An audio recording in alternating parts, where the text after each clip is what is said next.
All right, let's go ahead and get started this evening. Go ahead and call to order the City of Centerton Planning Commission of March 16th, 2021 to order with a roll call. Tony Davis. Here. Jerry Harris. Here. Amber Beal. Here. Joey Engel. Here. Ben Lewis. Here. John Sessoms. Here. Craig Langford. Here. Still waiting on Devin Murphy if he's going to come tonight. Jeff Seifarth. Jeff's here as well. Before we get started, I think, Nicole, you have a slide that talks about how to participate this evening. So there are a couple of public hearings this evening. There's a couple of opportunities, and we'll repeat this as we get started and come to those sections, but there will be an opportunity for public input. And so if you joined virtually, there's a raise the hand option that's at the bottom. You can click raise hand and we'll recognize folks to speak. If you joined by telephone, there's an opportunity to press *9, and that will be your opportunity to raise your hand as well. So then you'll be recognized, and as you're recognized, we ask that you state your name and we ask that you give your address so that it's easy for the recorder to track that.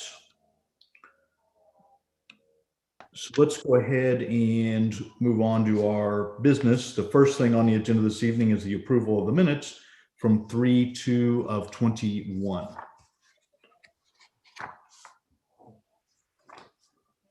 John, I motion to approve the minutes from 3/2/21. This is Joey. I'll second. All right, we have a motion and we have a second. Is anyone opposed? All right, thank you guys for that. Next on the agenda is the ratification of administrative approvals. There are two of the administrative approvals. Anything from staff that we need to know specific, or anything that you guys want to cover? I don't believe there was anything specific. The Casa Americana, which is track split number, oh, hey, there it is, 2101. This one also will have a rezone in this meeting. The reason for the rezone is because with this track split, they will be under the 10 acres that's required for the agriculture zoning. So just kind of to give you a heads up that you will see the same name again later. All right. Any questions from any of the commissioners for the administrative approval? If not, I would entertain a motion to send those to council for approval.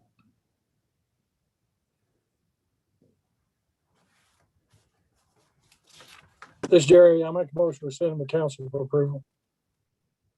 This is Amber. I'll second. All right, we have a motion and a second. Is anyone opposed? All right, thank you guys for that.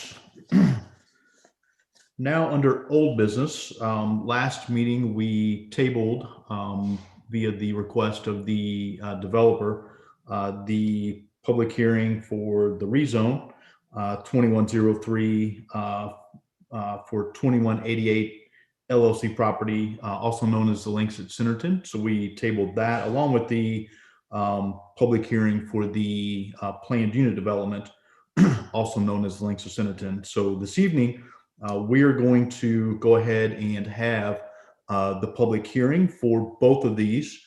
I wanted to let the public know up front, along with the commissioners, that our intent will be to table and not necessarily take a vote on this at the end of our discussion, but we felt it important from a staff perspective and in talking to the developer, felt it important to leave on tonight because we had kind of mentioned last time to the folks that wanted to speak that we would do that, but understand that our intent will be to table. There's still a working agreement with the Arkansas Game and Fish Commission along with the developers, and so they do not anticipate having some sort of agreement, if you will, until maybe the third week of April. There's a meeting with the Game and Fish and some other things. I believe that takes place monthly. And so they had stated that they anticipate having something by that time. So, and Hugh, if you have anything else to add to that, please feel free to do so. So as we get ready to do these public hearings, just keep in mind a few things. And there's two parts of this rezone, if you will. And the first one is the actual rezoning of the property, which is really focused around compatibility and the use of the land. And so we'll go through that first. And then the second part of that will be the actual, what we're calling a planned unit development. And the planned unit development really focuses around the design and what their intent is to put there. And so kind of keep that in mind as you think about wanting to speak in the fact that there are two different parts of this. So with that, we're going to go ahead and I would entertain a motion to open the public hearing for the rezone of 2103, again, 2188 LLC properties, also known as the Links of Centerton. It's R2 to R3 multifamily and C2, and it's 44.83 acres. And Jeff, just to clarify real quick, I believe there needs to be a motion first to bring the item back to the table since it was tabled at the last meeting. Maybe Lorraine or Brian can chime in on protocol there. We can do that. Yeah, it's you just saying that to move to bring it back. So I would entertain a motion to bring the rezone 2103 back to the table for the meeting. This is Joey. I'll make a motion to bring back rezone 2103. And if I can, go ahead and make a motion to open the public hearing for that item. This is John. I second both motions. We have a motion and a couple of seconds. Is anyone opposed? All right, now the public hearing is open. Hugh, are you on the phone to just kind of give us a brief overview of your request? Devin has joined us, by the way. Perfect, thank you.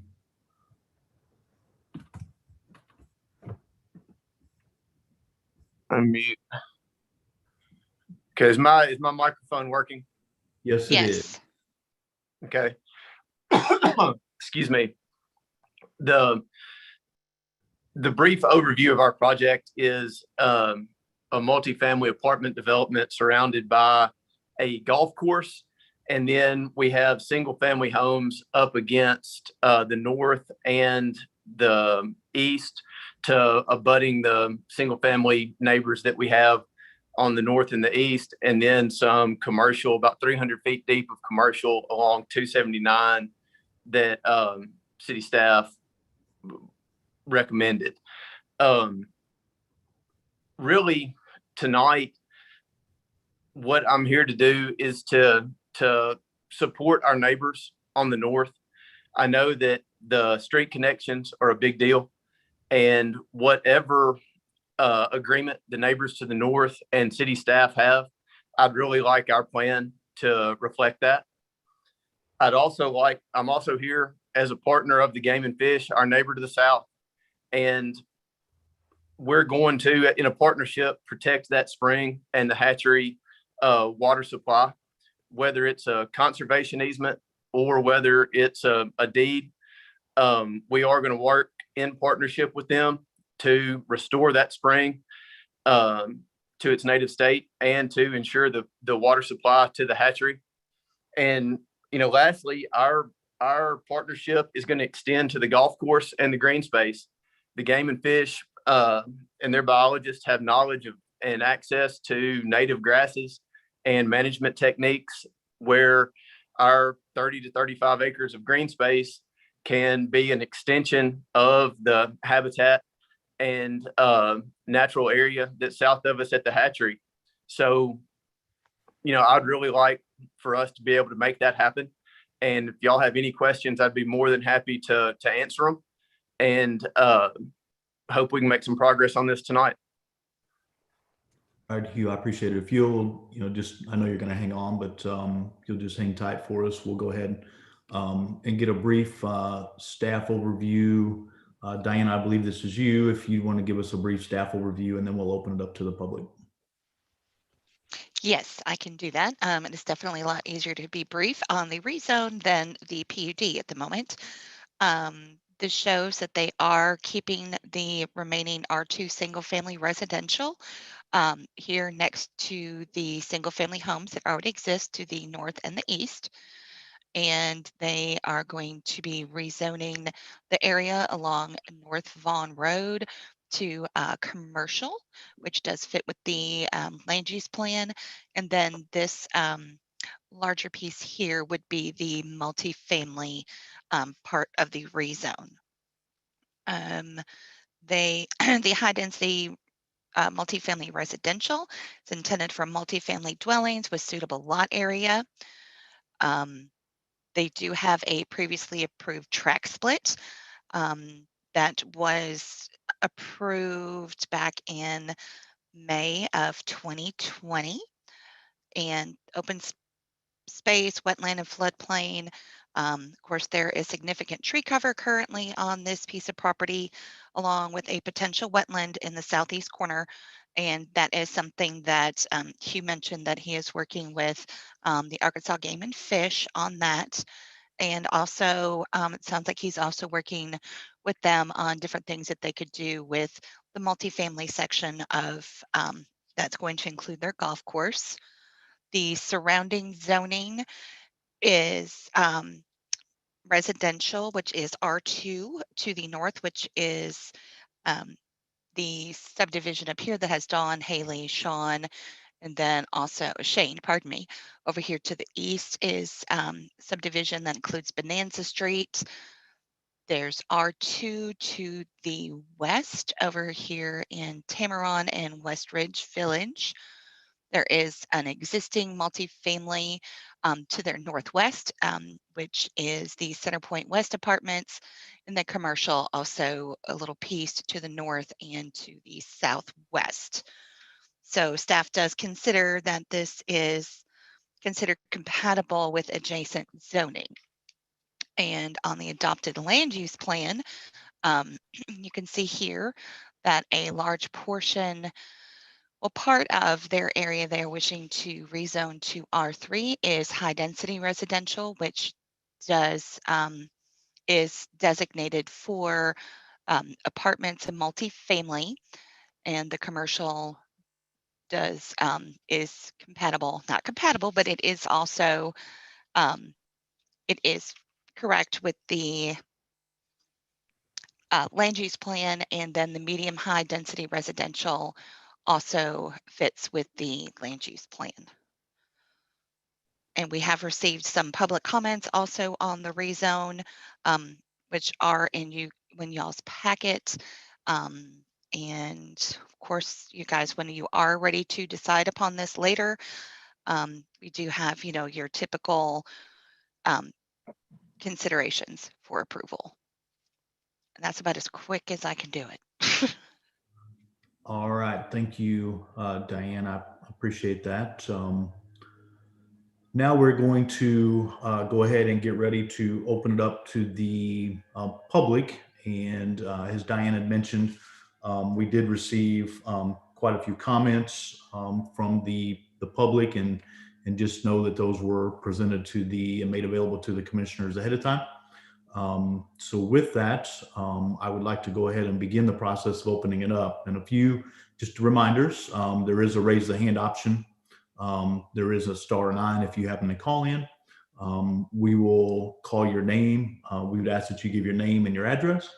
And then as a courtesy to the other folks that wish to speak, our typical time is anywhere from 3 to 5 minutes in regards to comments or any questions that you might have for the commission. So with that, Diane, are you going to help coordinate the speakers?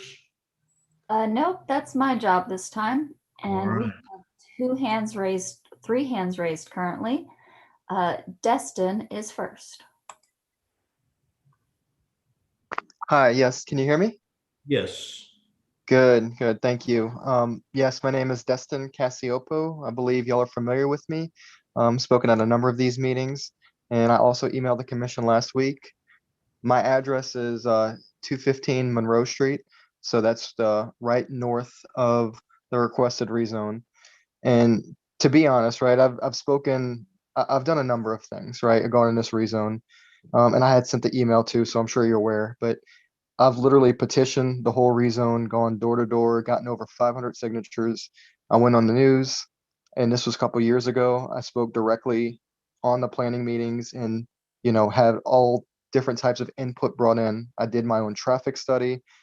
I had talking with the Game and Fish Commission. We had documented cases that there are cave fish in there, which is an endangered species. I went to the University of Arkansas, and to the Department of Geosciences. I got a signed letter by Dr. Brahana and all of those different things. I even requested crime data from Bentonville just to try to look at comparisons on other Lindsay apartments with similar size and aspects. And, I'm in data analytics. So I did a data analyst on it to make sure to see what would the increase in crime rate be. I've done literally everything I can think of.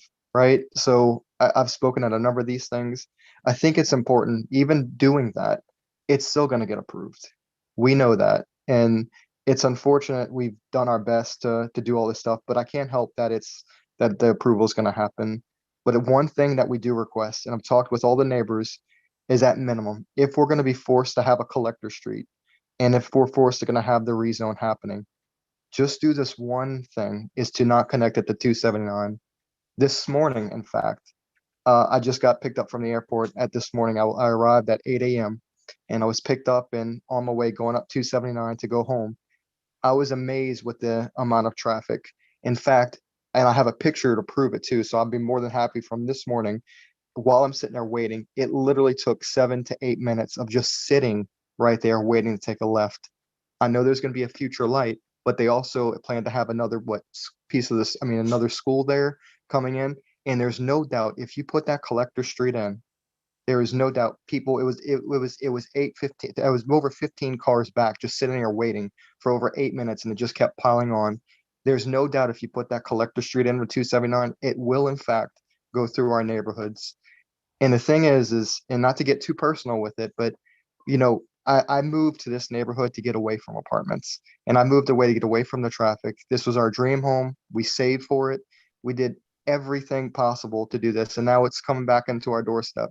So I'm very passionate about this subject, and there's no offense against Lindsay or anything like that. But one thing we're just asking, when you consider the rezone and when you vote on it, please make sure there's a caveat in there that there will not be the collector street that's going to connect directly to 279, and for sure, so it doesn't change later, that there will not be, the collector street will not connect to the apartments. That's all we're asking for. And if you don't consider that, I'm just saying you've ignored all the work that I've done these past years. And yep, so that's basically all I wanted to say. All right, thanks, Dustin. Donna, who's next? Bob and Vicky Harris. Hey, guys. Hi, this is Vicky. Can you hear me? Yes. Wonderful. We live at 1200 Bradley Street. And of course, we don't want the collector street either. And we have several issues with this, but one being where you have the homes that are going to be adjacent to Bradley and Monroe. Are those going to meet the same standards that the Richfield subdivision requires as far as lot size and house size? That's a question that I'm going to have. So I don't know if you can respond right now, Lindsay. So I think that we can cover the R2 is and our staff will have to remind me of the exact lot size, but it's not necessarily the house size, it's more of the lot size. And so the R2 would be kind of our middle, if you will. We have an R1, we have an R2, and we have an R3. And I don't know, Nicole, if you have the exact dimensions of the minimum. I would say it wrong if I quoted it right now. Okay, so as an owner of a house in this neighborhood, if the lots and the homes are not the same size as ours, that's obviously going to affect our home value. So we'd like that to be considered as well. So your subdivision, if I'm looking at the map correctly, is actually zoned R3. This is zoned they're requesting R2, so the lots would actually could be larger based on the minimum square footage of the lot sizes. Okay, a map I had seen from one of the neighbors that they had showed to me, it had the lots quite a bit smaller. So I just want to voice my concern about this and hope that we don't have smaller homes come into the neighborhood. If it could at least meet the standards of Ridgefield 2. So we can't dictate the size of the houses, but what we can do is look at the lot sizes that they're requesting. And in this case, they are requesting the R2 zoning for the lot size. And are they single family or are they duplexes? Single family. Thank you. And And just to I think that one more concern that we have is the traffic. And my husband and I were on this call previously. And as you know, there's commercial that's going to be across the street from us by the post office. So if you make this collector street attached to 279, it's going to just be horrible because we're already going to see an increase in traffic that is very high already. So I wanted to agree with Destin that we need to not have a street that connects to 279. And that's all I have. Thank you. My husband has something. Okay. Hey, Bob. Yeah, I wanted to revisit the compatibility finding. What's the keystone element of compatibility in this case? What makes R3 multifamily compatible with R3 single family and other single family neighborhoods on three sides of this development? Well, it's about the density. And so it was the land use plan did call for a high density neighborhood, which doesn't necessarily specify multifamily or single family. It leaves it at density. And then, based on what we find, then we make the decision from there. Well, I mean, I can imagine that multifamily high density is much different than single family high density, because these units, the 495 units, if I remember, that are planned in this tract area are going to be either 2-story or 3-story buildings. We don't have that plan yet. Again, what we're considering right now is the compatibility of the land versus what they're actually developing, which is actually our next public hearing, which is the planned unit development, in which we would discuss what they're actually proposing from a building perspective. Oh, okay. The one issue that I had with, there is an R3 multifamily area up there just off Centerton Boulevard to the south. I can't remember the name of it, but I mean, there's not even a line of sight between the area in consideration for rezoning in that area. So, I mean, it's surrounded on three sides by single family dwellings. And the compatibility thing just escapes me because I don't see it as being compatible. You mentioned density, but there's a difference that I can see easily that between multifamily high density and single family high density, as far as the lot size and that type of thing. But I wanted to also agree with everything Dustin said earlier about the issues that are around this area. It's just inconsistent, I feel, with promoting the values of the dozens of residents that are already in the area and surrounding that area. It's inconsistent with the use adjacent to the fish hatchery and the ecological and wildlife issues there, and then the spring fed hatchery issues from the spring in that vicinity. There's this, and then the connector street, just that if we don't start trying to tackle the traffic situation up front, we're going to have too many problems solved literally down the road. And it's already hard enough getting out of here by the post office onto 102 I don't care if you're going left or right. And it's just we've got to start thinking and planning and pushing for some relief on traffic issues sooner rather than later, and putting it off on other committees or commissions or other offices in the city government or state government. Thank you. That's all I have. Thanks, Bob.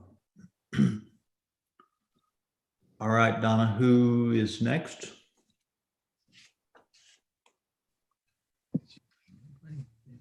Megan Driggs. Hey, Megan. Can you hear me? Sorry. Yes. Okay, my name is Megan Driggs, and my husband and I live at 215 Haley Drive, north of this property. I had sent in a list of questions and concerns, which I did get respond on, and it is in your packet. However, there was another concern that I sent in late last night, and I don't think it made it to your packet. And it is in regards to the flooding that occurs on the north side of this property. I took some pictures, so those are provided. I sent them in along with my email.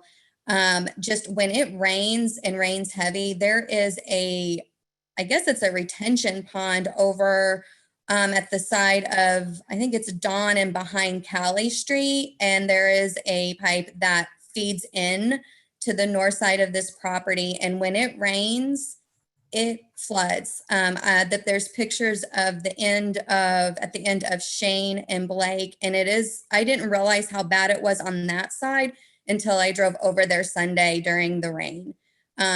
This is something I would ask that the planning commission look into, and also the Centerton Utilities, as if whatever development is that goes into this area, is there plans to not worsen this issue? I know that in Mr. Jarrett's, in the packet we received, it did say that ponds within the golf course would help with flooding, but I'm just not, I guess I don't understand how that is going to alleviate the R2. Like, I can see like it would help with the rezoning and where the apartments would be, but I just want to understand how we don't want that worsened, what's already there going on there as far as the flooding. The other piece is traffic, as far as, is there a planned light for Fish Hatchery and Bond? Is there improvements to 279 planned? From what I have read, that looks like that's a ways down the road. And if anybody has driven between the drop-off times at the junior high, pickup and drop-off times, you're going to know the traffic over there is very busy, and this would just add to that traffic. And then as far as the collector road, like, I know that the streets, the city plan is to have these streets cut through, and I understand that they're not meant to have them cut through streets, but anyone who's lived in Northwest Arkansas over the last 20 years knows that when traffic gets backed up, you will find alternative routes. And even having a collector road that goes into Fish Hatchery, you're gonna see more traffic going down these adjacent roads to get to that new school. I think that's all the additional concerns that I had that were not submitted in the packet. So I appreciate your time, and that's all I had. All right, thanks, Megan. As part of the flooding, Hughes on and as part of the development plan, they have to consider, each and every property that's around them, along with, how the water travels today, if you will. So that's all gets considered as they go through their actual development phase. Once the plan is put in place. So that is part of the responsibility in which, their engineer, our city engineer, along with our staff, works together to make sure that there is no flooding that would impact anybody, based on what's there today. Okay. All right. Thank you. Donna, who's next? Dan Shineman. Hey, Dan. Hello, this is Dan Shineman with Audubon, Arkansas, State Office of National Audubon Society, based in Little Rock. And thank you for giving me the opportunity to speak. I think most of the comments that I've submitted over email have to do with the next part of this issue. But in terms of zoning, this is the first time I've seen kind of the existing and planned zoning maps. And what strikes me is all the development planned for all around the fish hatchery. And I urge you to conserve open space around that fish hatchery, which will enhance the habitat that exists there. Thank you. Thanks, Dan. Donna, next. Diana Allen. Hey, Diana.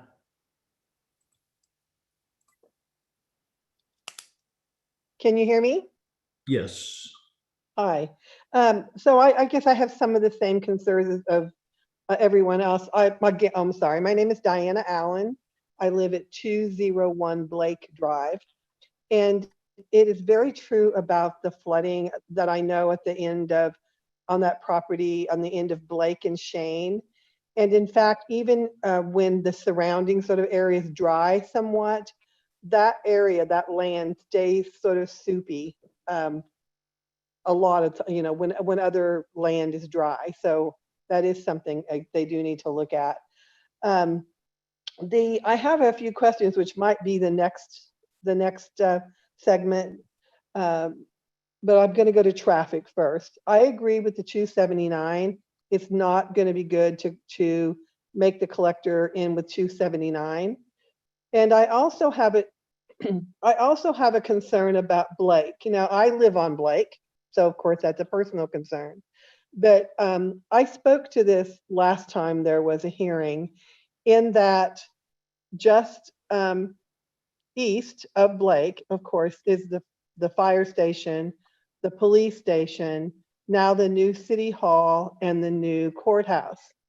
I've had a concern just about that area the whole time, being concerned about emergency vehicles getting through, especially on court date.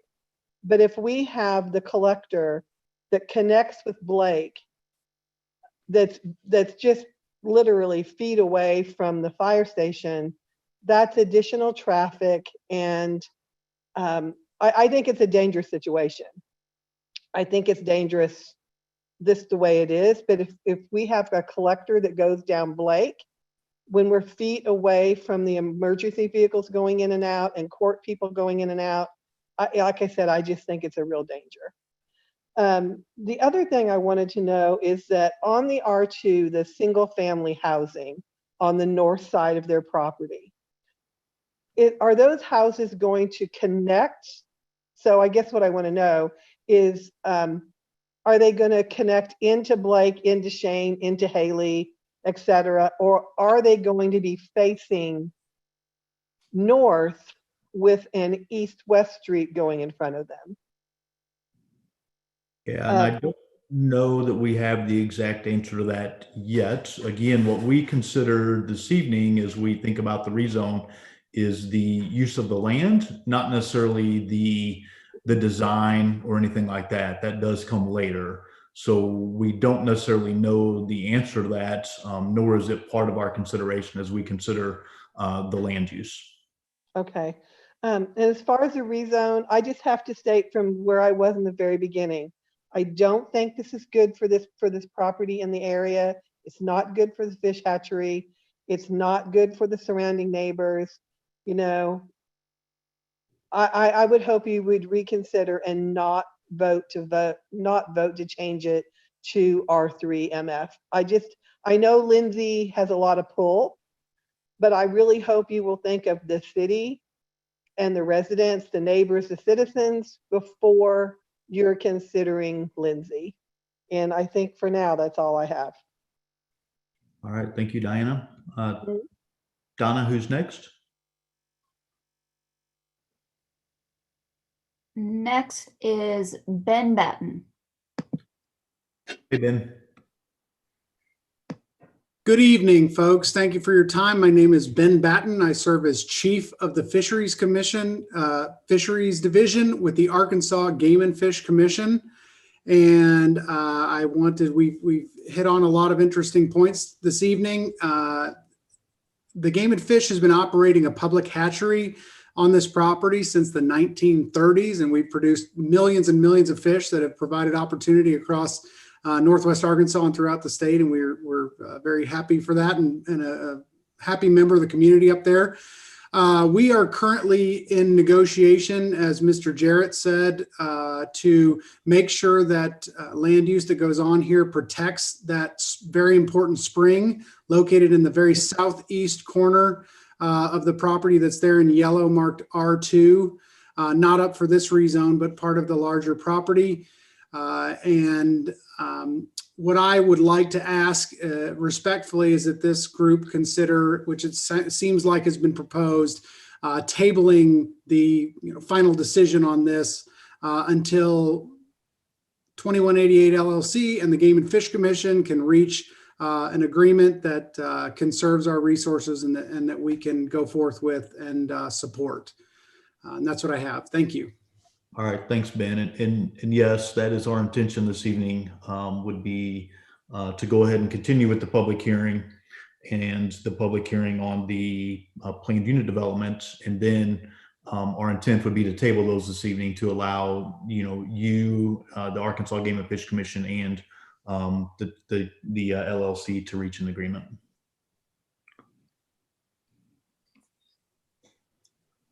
All right, Donna, who's next? Christopher Schreier. Hey, Christopher. Hello, my name's Christopher. I live at 217 Shane Drive.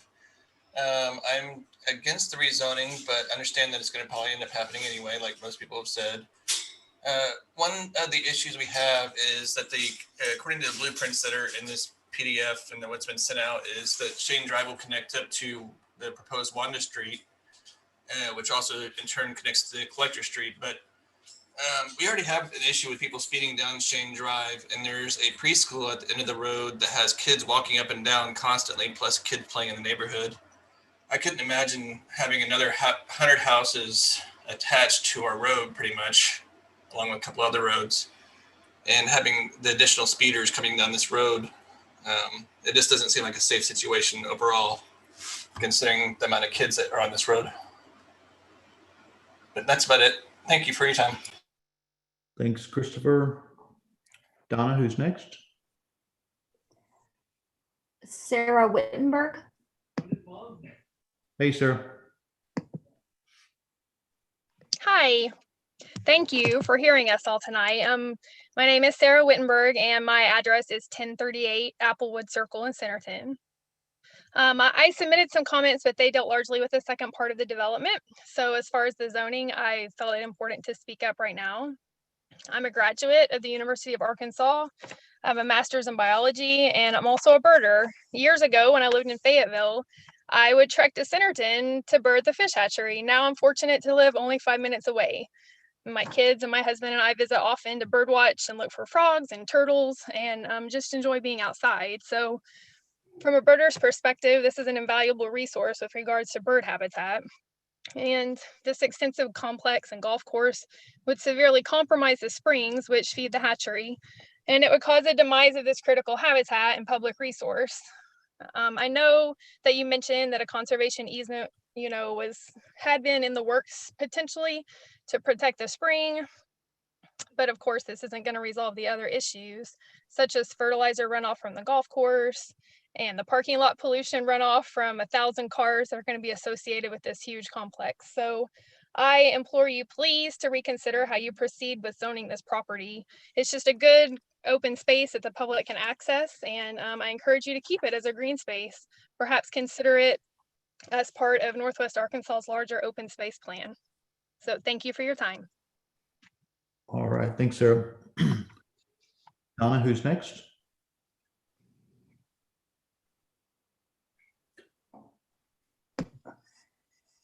We do not currently have any other open hands.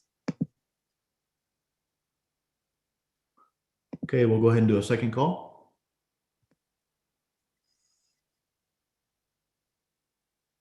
Still no hands? And we'll do a third and final. Wait, Richard and Sheila Macklin. Hey, guys. Hello, can you hear me? Yes.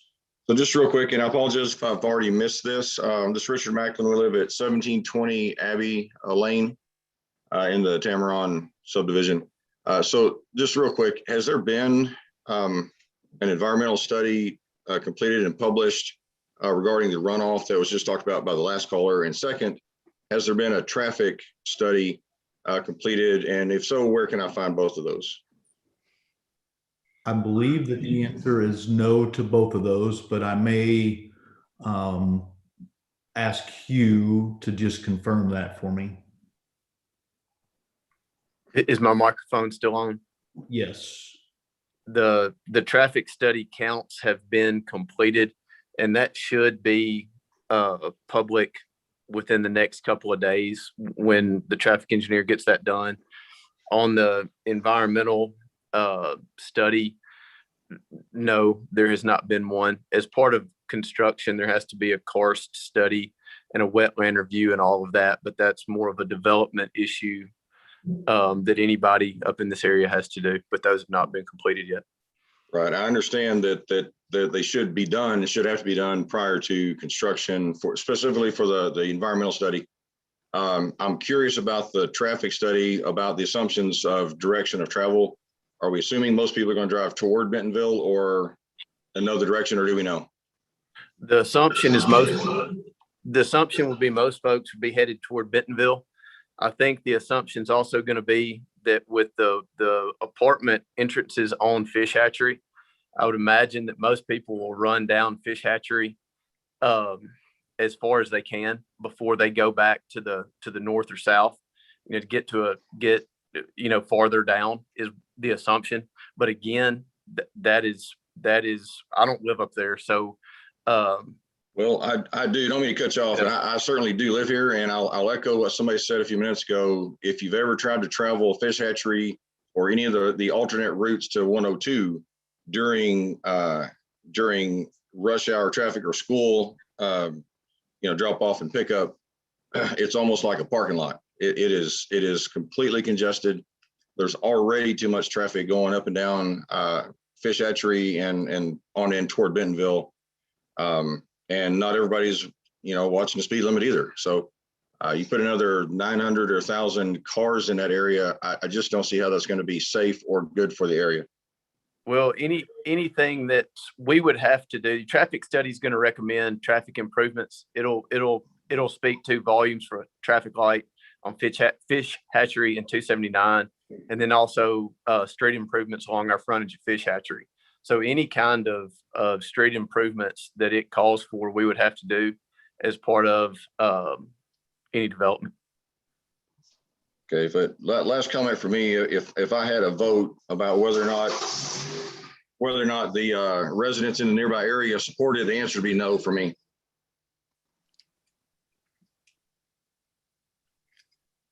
All right, thanks, Richard. Donna, we're on the third call. Anyone else? Diana Allen has previously spoken, but her hand is raised again. Hey, Diana, do you wish to speak again? Yes. I am sort of baffled by the fact that we as a city can consider the rezone on this project without an environmental study. I can't imagine making that decision not knowing how it affects the environment. That's really all I wanted to say. I'm very surprised about that. And I think it's something, maybe, I don't know if it's something planning committee can request going forward, because that's a really big issue of voting to rezone something without knowing how it will impact the environment. And that's really all I had. Thank you. Okay, thank you, Donna. Donna, anyone else? Megan Driggs and Destin have also raised their hands. They have also already spoken. Okay, Megan, go ahead.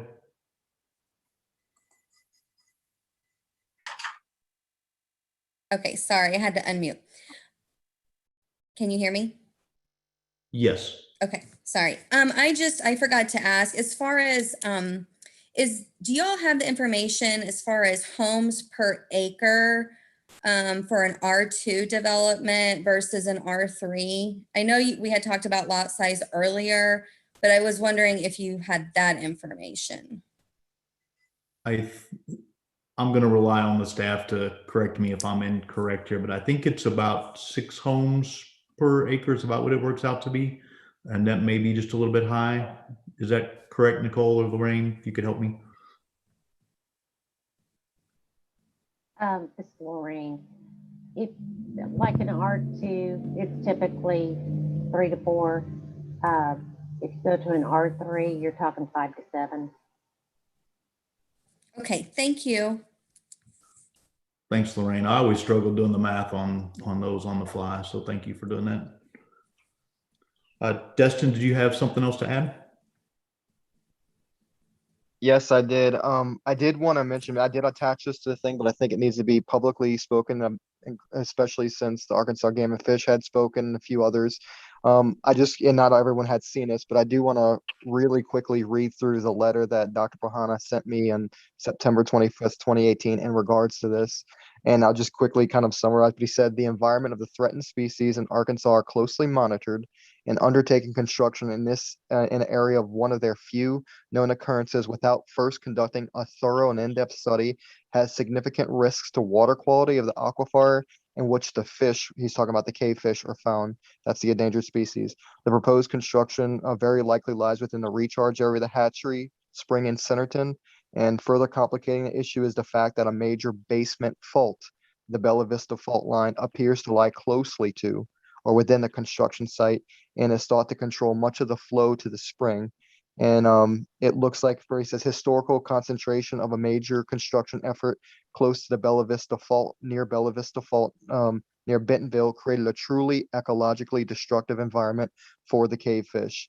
That construction involved earth moving for utilities, infrastructure, and home building, just as the Centerton proposed project does.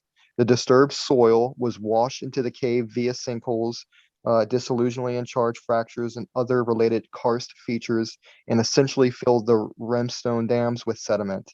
The rimstone dams provided known habitat for the cavefish, and since that construction, I have heard of no reports of cavefish sightings at the Civil War cave since nearby construction.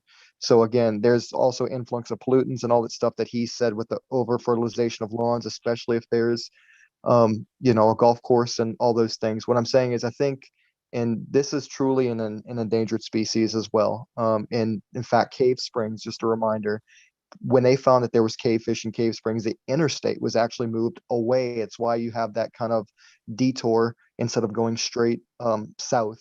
You have that detour around Cave Springs. So with everyone's comment here, and plus of what I've just shared with you that's the university professor of geology with Dr. Brahana. So I did want to just publicly announce that. All right, thanks, Destin. Donna, anyone else? No other hands are raised at this time. All right, I would entertain a motion to close the public hearing. This is Jerry. I'll make a motion to close the public hearing. This is Joey. This is Greg. I'll second. All right, we have a motion in a couple seconds. Is anyone opposed? All right, Hugh, from what I understand, you wanted an opportunity to maybe respond to anything that I did not either respond to or any clarification. And so at this time, I would allow you to speak if there's anything that you wish to address that again, either I didn't address or the staff. Yes, sir. I appreciate that opportunity. The flooding issue that was brought up, are very well aware of.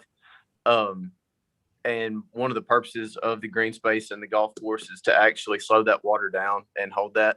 And one of the better, as soon as a development is proposed there, if we are fortunate enough to get approved, the minute we start our development, we'll have to fix all that flooding. So we're aware of the flooding and are aware of how we're going to fix it if our development is approved. And also on the cavefish, actually the land where the spring is not a part of any of our applications. We've separated it out. And we are really working hard with the game and fish. Anything we're gonna have to do is gonna have to be overseen with U.S. Fish and Wildlife. We are really working hard on a proposal that can not only protect the spring, but actually restore it. Right now, I don't know if Nicole has a topo map queued up, but if you look at how the groundwater runs right now, every bit of runoff that comes down from Bradley all the way to Blake dumps right into that spring.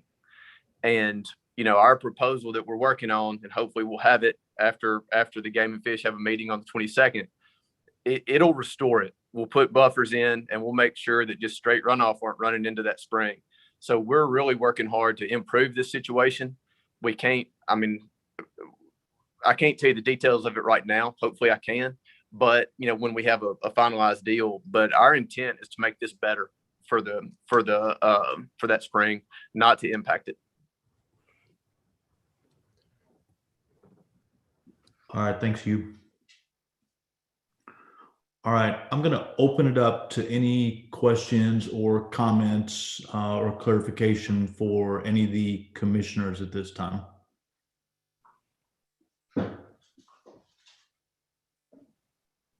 Jeff, I have a question. Yes, so sir. just to make sure I'm clear, we're only, when we vote, not tonight, because we're going to be tabled, we're only voting for the hatched areas, correct, for the rezone. Just want to make sure that's correct. So the R2 that is there is not being considered right now for this rezone. It's just the hatched areas. Or are we voting for the whole rectangular shape there for the commercial, the PUD, and the R2 to remain R2? So it is just the R3 multifamily. So that's the hatched in the southern portion and the C2, which is on the west. Yes. Right. Okay. Just want to make sure that's the only thing that would be voting for the rezone next time we meet. Correct. So right now, all of it are R2, correct? It may not be the next meeting, Tony, because the meeting for the fish hatchery is April 22nd. Okay. Okay, but when I understand what the table, I just wanted to make sure there was some confusion when I was going through the packet because I was seeing hatched areas and then unhatched areas, and I just want to make sure. You are correct. Thank you. John, you're correct as well. It's all R2. Yeah, the whole parcel I think is R2. They're asking for part of it to be rezoned to R3 and C2.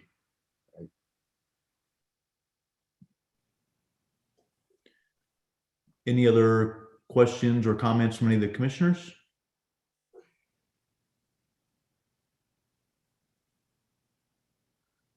Anything else from staff?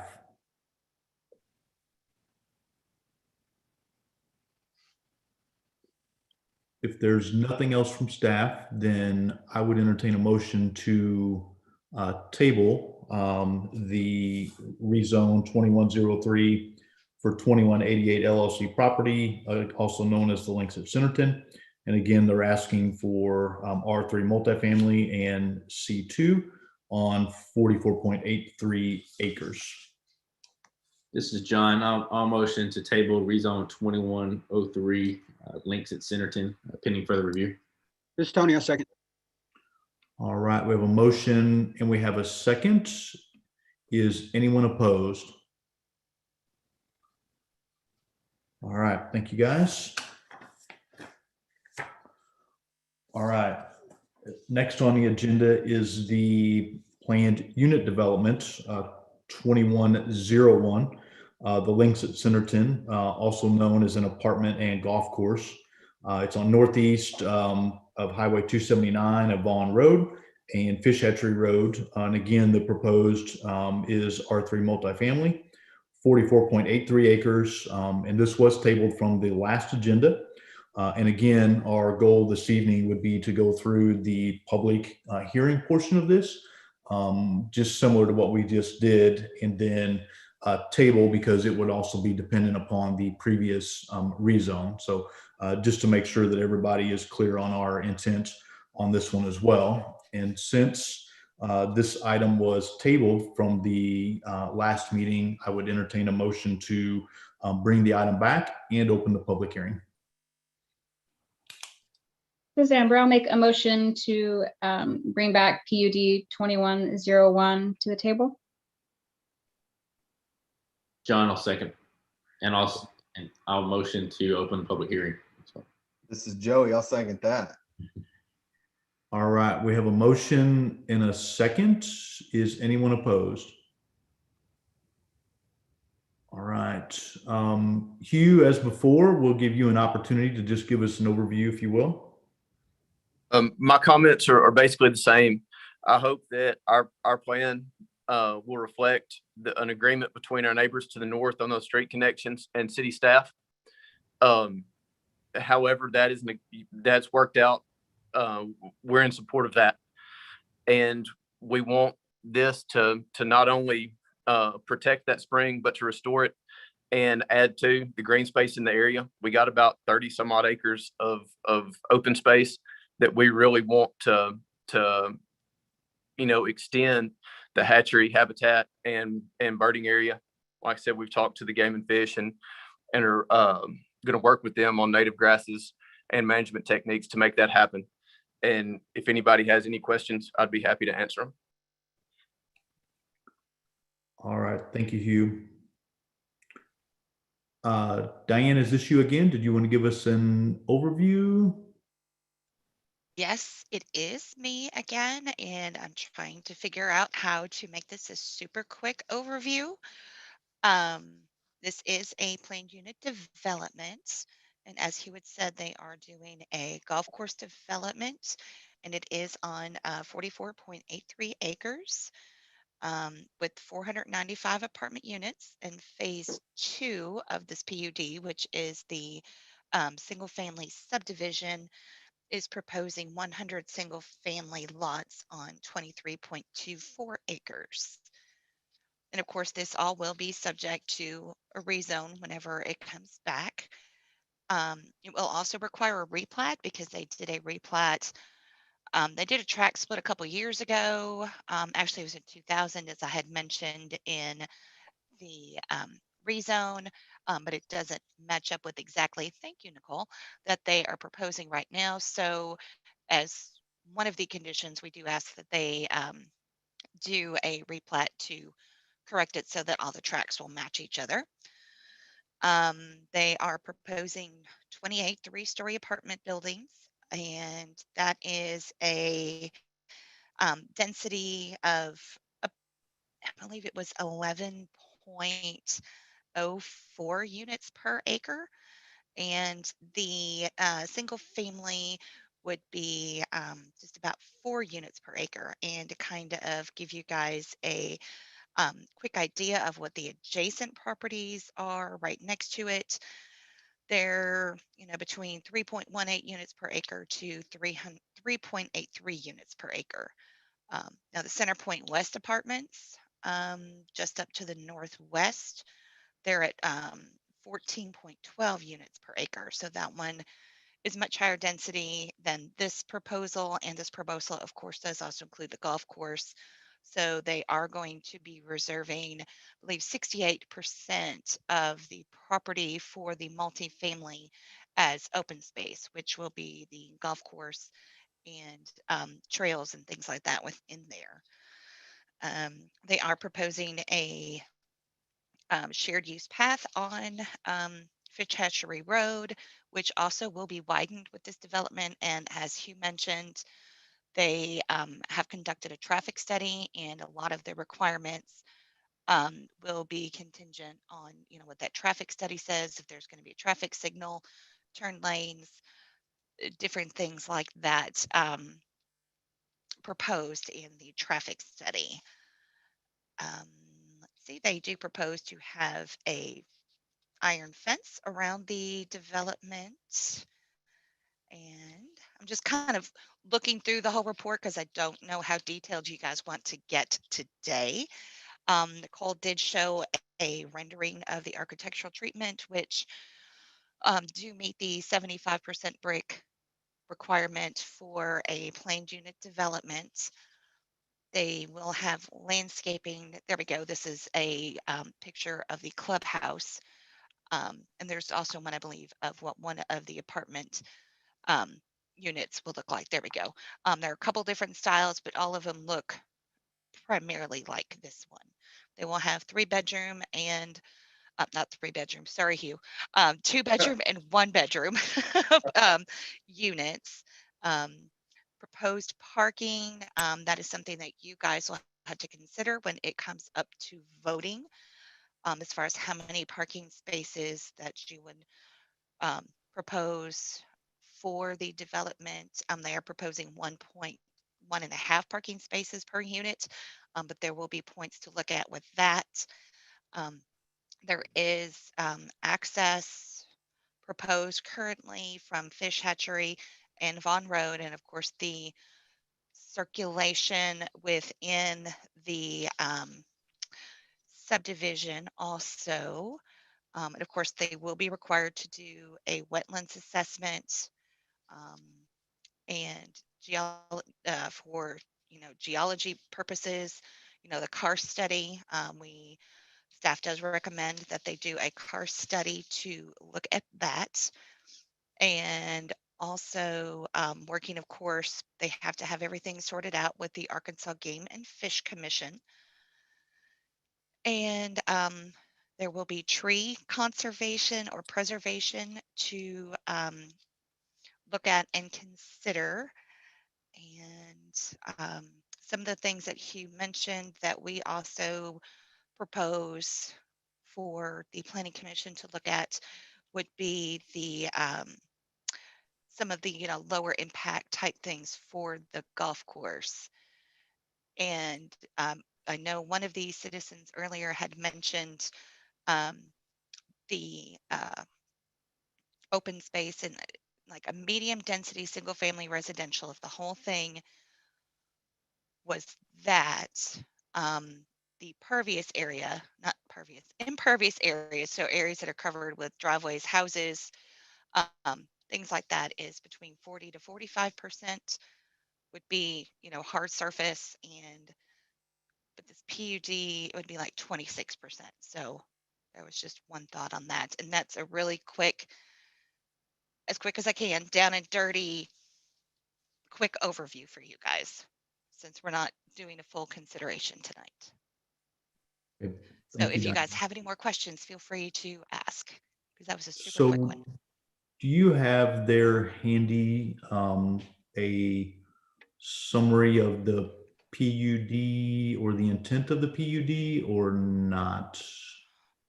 Nicole, there should be one in there. I'll have to wait for Nicole to bring it up on the screen because she's driving.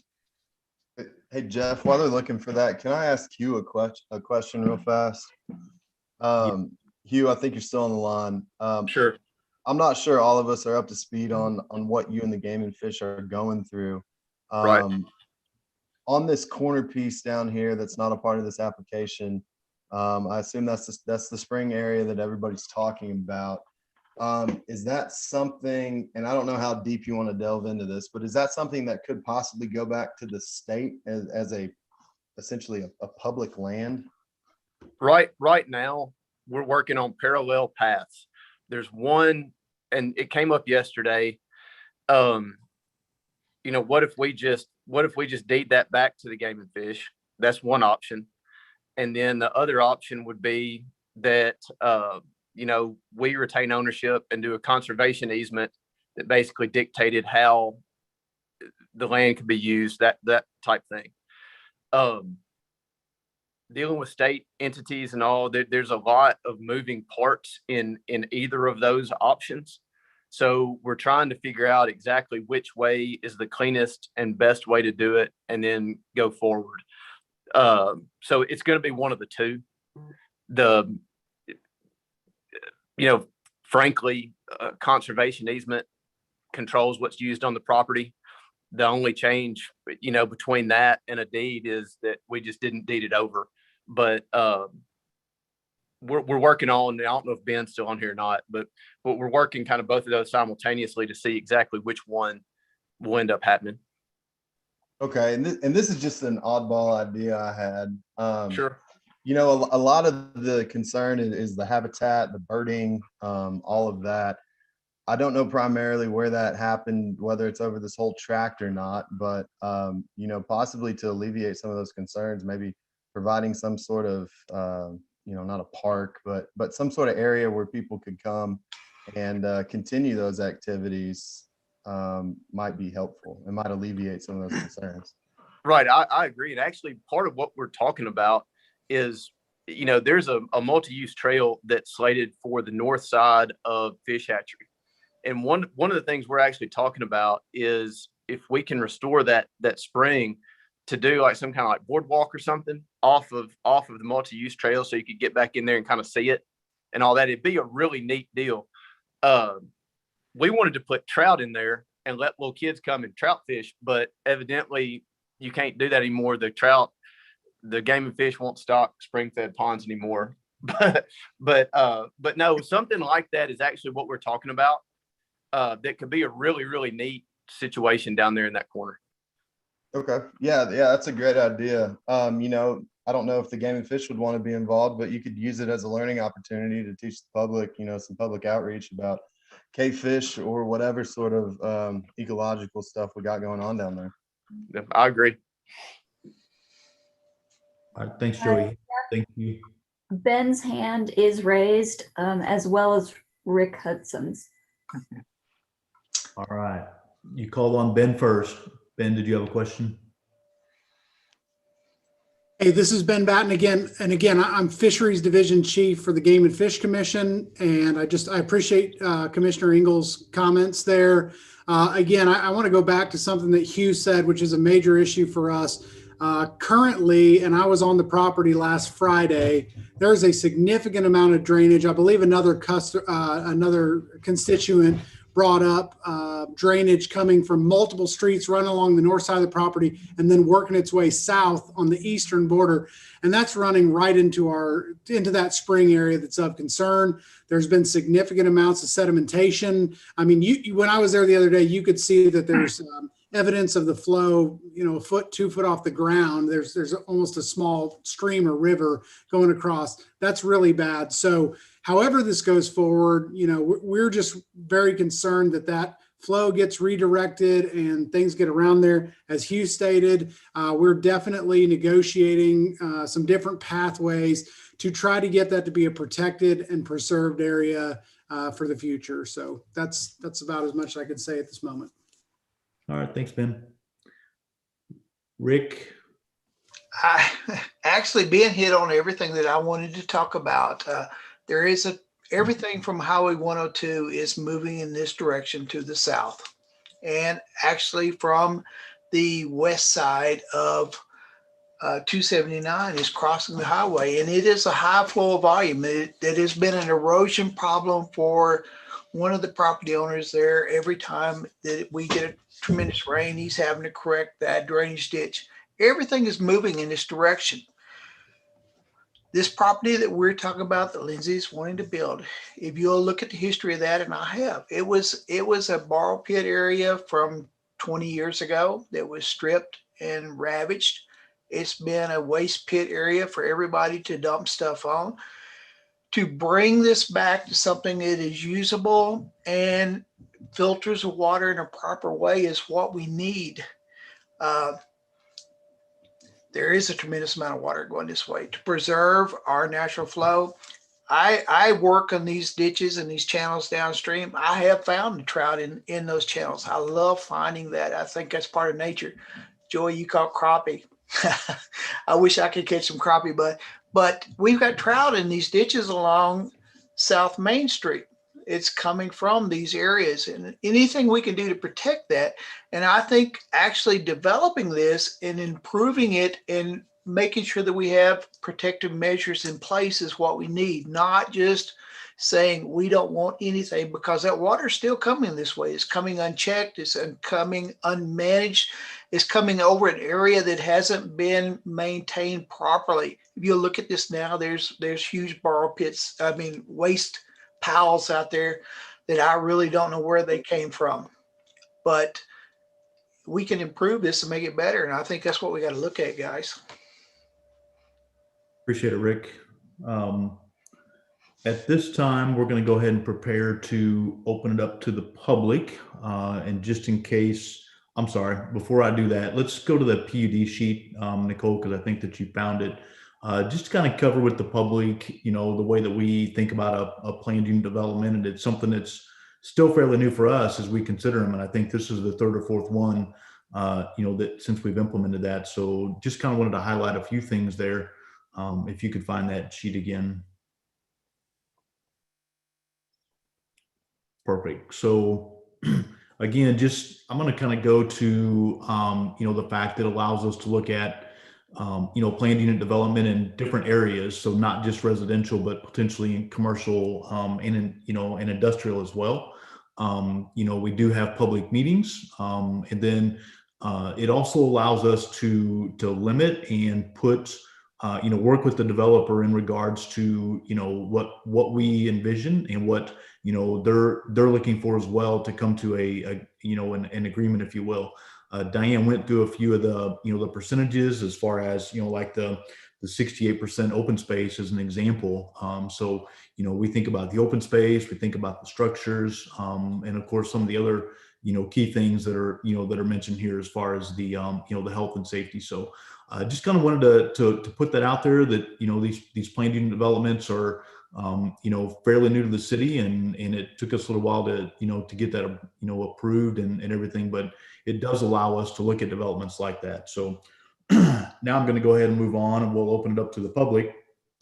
And so again, just in case anyone is new, you do have the ability to do the raise the hand and be recognized, or if you called in, *9, and then we can recognize you to speak as well. And again, just as a reminder, we, from a difference, the first one was for the rezone, the second is for the planned unit development, in which is really around the design and what they're proposing from from being on the property. So with that, Donna, I'm assuming you're still driving. Is there someone that wishes to speak?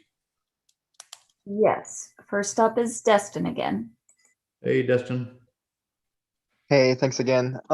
So just for perspective, the other apartments that are on the other side of 279, there's 199 apartments there, if I remember correctly. And so what they're proposing here is 2.5 times kind of more apartments than what's over there too. So just kind of keep that in mind. Obviously, these are 3 stories as well from the picture that Hugh had shared. So just really keep that in mind too.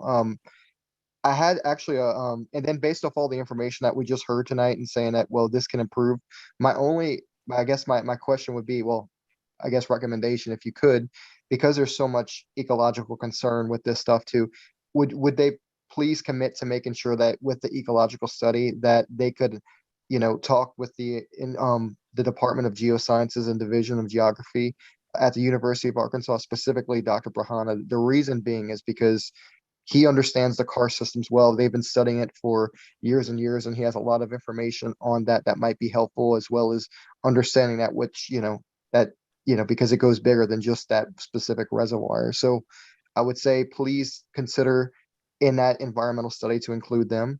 And then my question, I have a question specifically for the commission itself. Based off all the information we heard tonight, is there a rezone conditional or a guarantee that if the rezone is approved, that the collector street will not connect to 279? Is there a way that if you do approve the rezone, that you can make it a conditional approval? That's the question I had for the commission. So it's not necessarily a condition of the rezone. Again, the land use is what the rezone is for. And then there's a development plan that happens after that. Okay, and so, will, I guess, is there like a commitment there that the city could give, even though I know it's a little maybe different from protocol, but that they would consider these, if it is approved, that they would consider all these comments and maybe give an indirect commitment to be able to say, at least if they do the collector street, it will not connect to 279. Is there anything that you can assure? I mean, we've all shared, right? And the thing what we don't want happen is that it gets approved and we say, okay, yeah, we'll look into it, and then nothing happens and we deal with it later, and we're the ones, right? Because no one, I think, on the particular commission has to live there or deal with this specific thing. It's going to directly affect us. So I'm just want to make sure, please consider making some type of commitment that when this is done, because this is a sensitive topic in general, that it's that the city commits to not connecting to 279 if it is approved. So Dustin, I'll just tell you that we will not make a direct or an indirect commitment, as a planning commission in regards to that.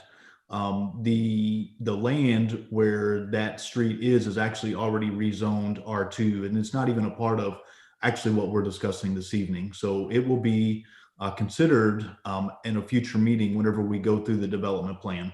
That's when we'll take a look at the streets, and that's when we'll take a look at the planned unit development and everything else.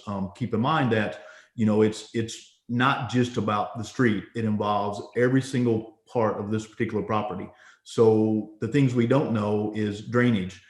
Putting a street may actually help. We don't know that yet. So those are things that we consider in the future. And that's the reason that we don't make direct commitments or indirect commitments whenever it comes to the rezone this evening or in the future, whenever we look at that.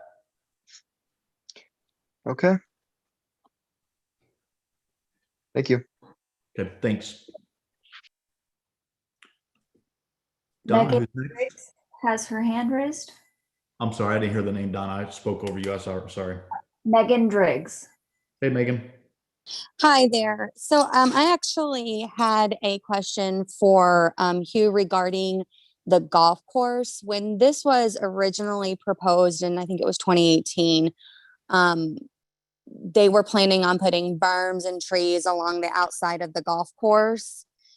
Is that something that is still being considered when developing the Links golf course? So that was one question I had for Hugh. And then for the commission, do we know, like, there's new apartments at the Center Point West apartments. There's apartments up behind Taco Bell. There are other multifamily duplexes throughout Centerton. Do we know the percent that is not, or that is vacant at this time, and what the average vacancy is in those? Like, is another apartment complex needed in this area? So those would be those are my two questions and concerns. Thank you. I can answer on the berming. If those brown blotches are actually kind of berming, that just kind of shown graphically.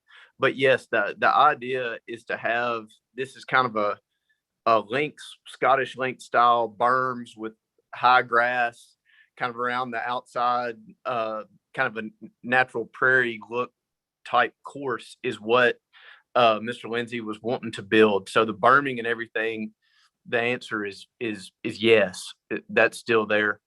And then on the market need, the market need is there.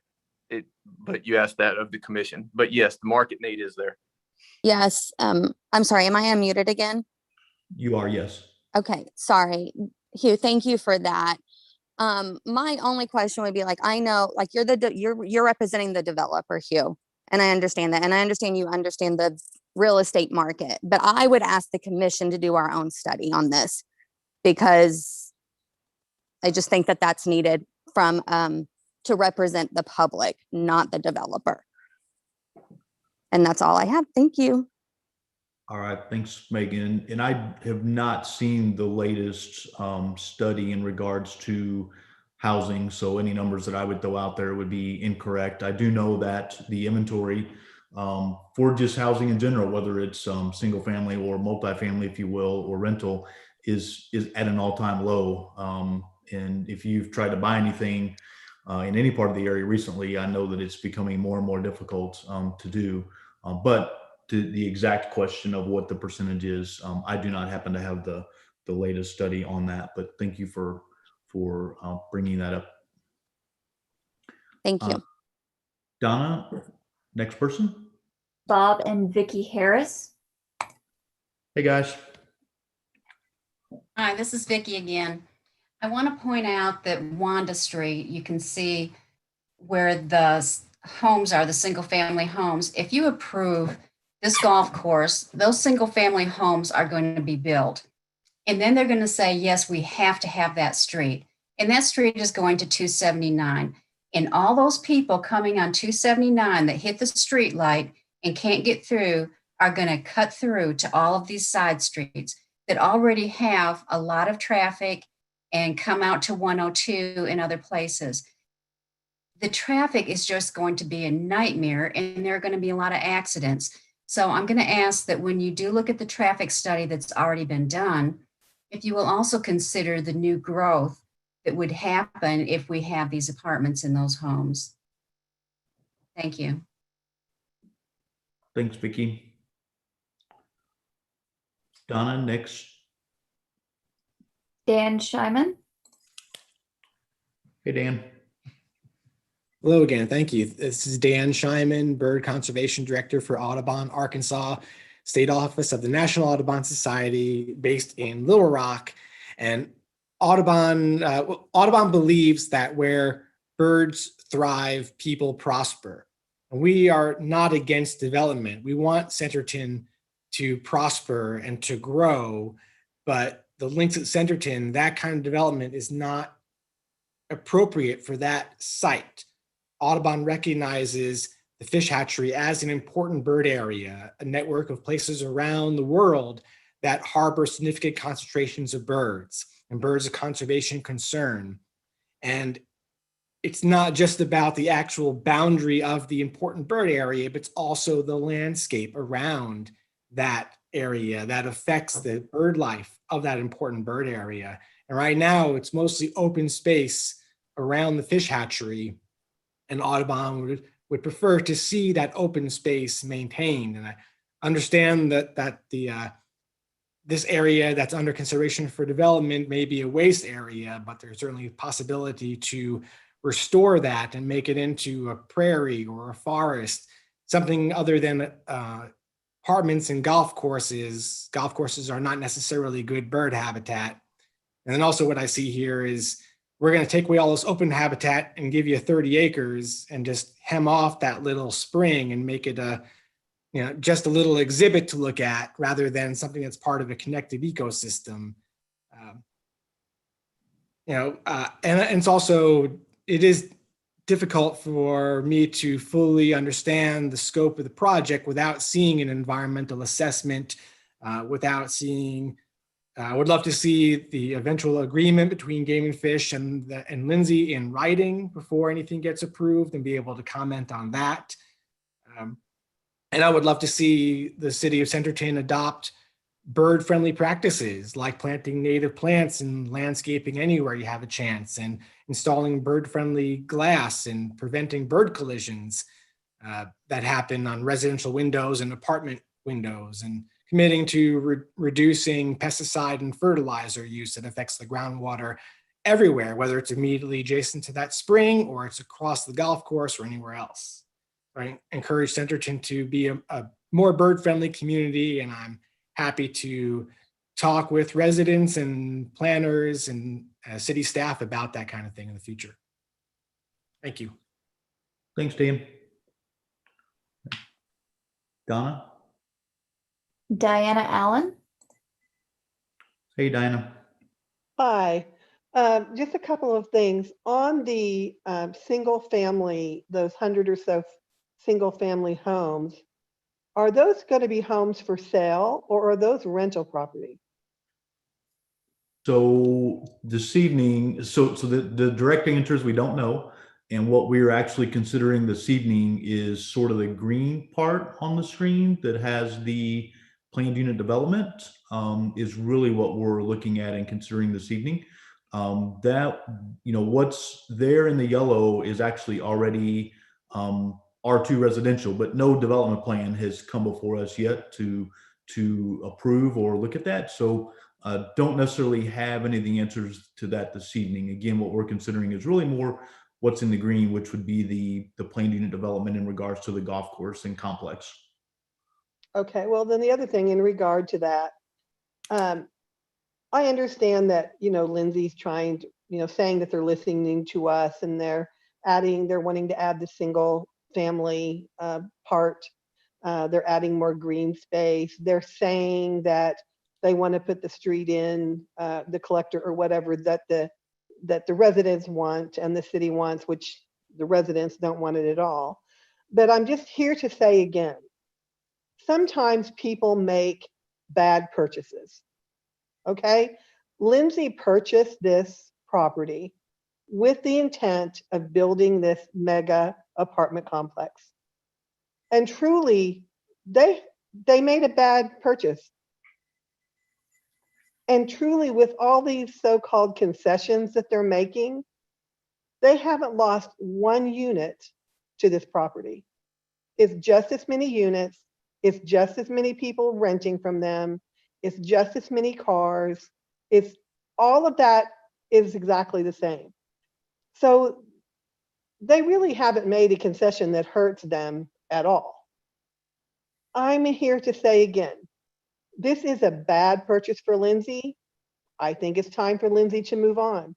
And I think it's time for the city to look at all these things that people have said, the time that's been put in, the studies that have put in, how it affects each of us, how it affects the traffic, how it affects the environment. And think about that and not Lindsay. I'm sorry, I do have a feeling that the city council or the planner commission is very much looking on what's right for Lindsay.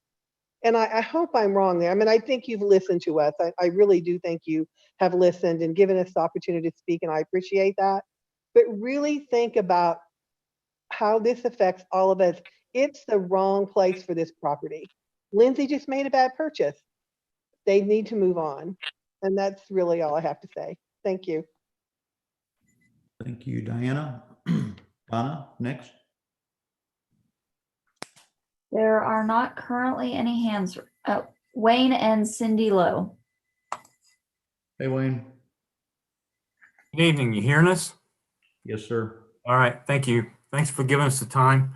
Outside of all of the environmental issues and such for the actual apartment complex, I'm going to speak specifically to Wanda Street, and I understand that that would be a separate development outside of the links. But what we've heard already, that there's multiple comments on that new street. I want to say here that cities are required by national fire codes, which are laws, that as a subsequent property develops, we have to provide additional exits and entrances. So if anything ever gets done on this property, that new street is going to have to be there, and it's going to have to connect in some fashion to the existing streets. It has to. That's the law, and Centerton doesn't have control over that. What I will say, as also been said, we have to have those multiple access. There are 5 new access points that are shown in this diagram. The National Fire Code, those would more than satisfy that fire code. We do not have to have the connection to 279. This the internal street would be more than sufficient.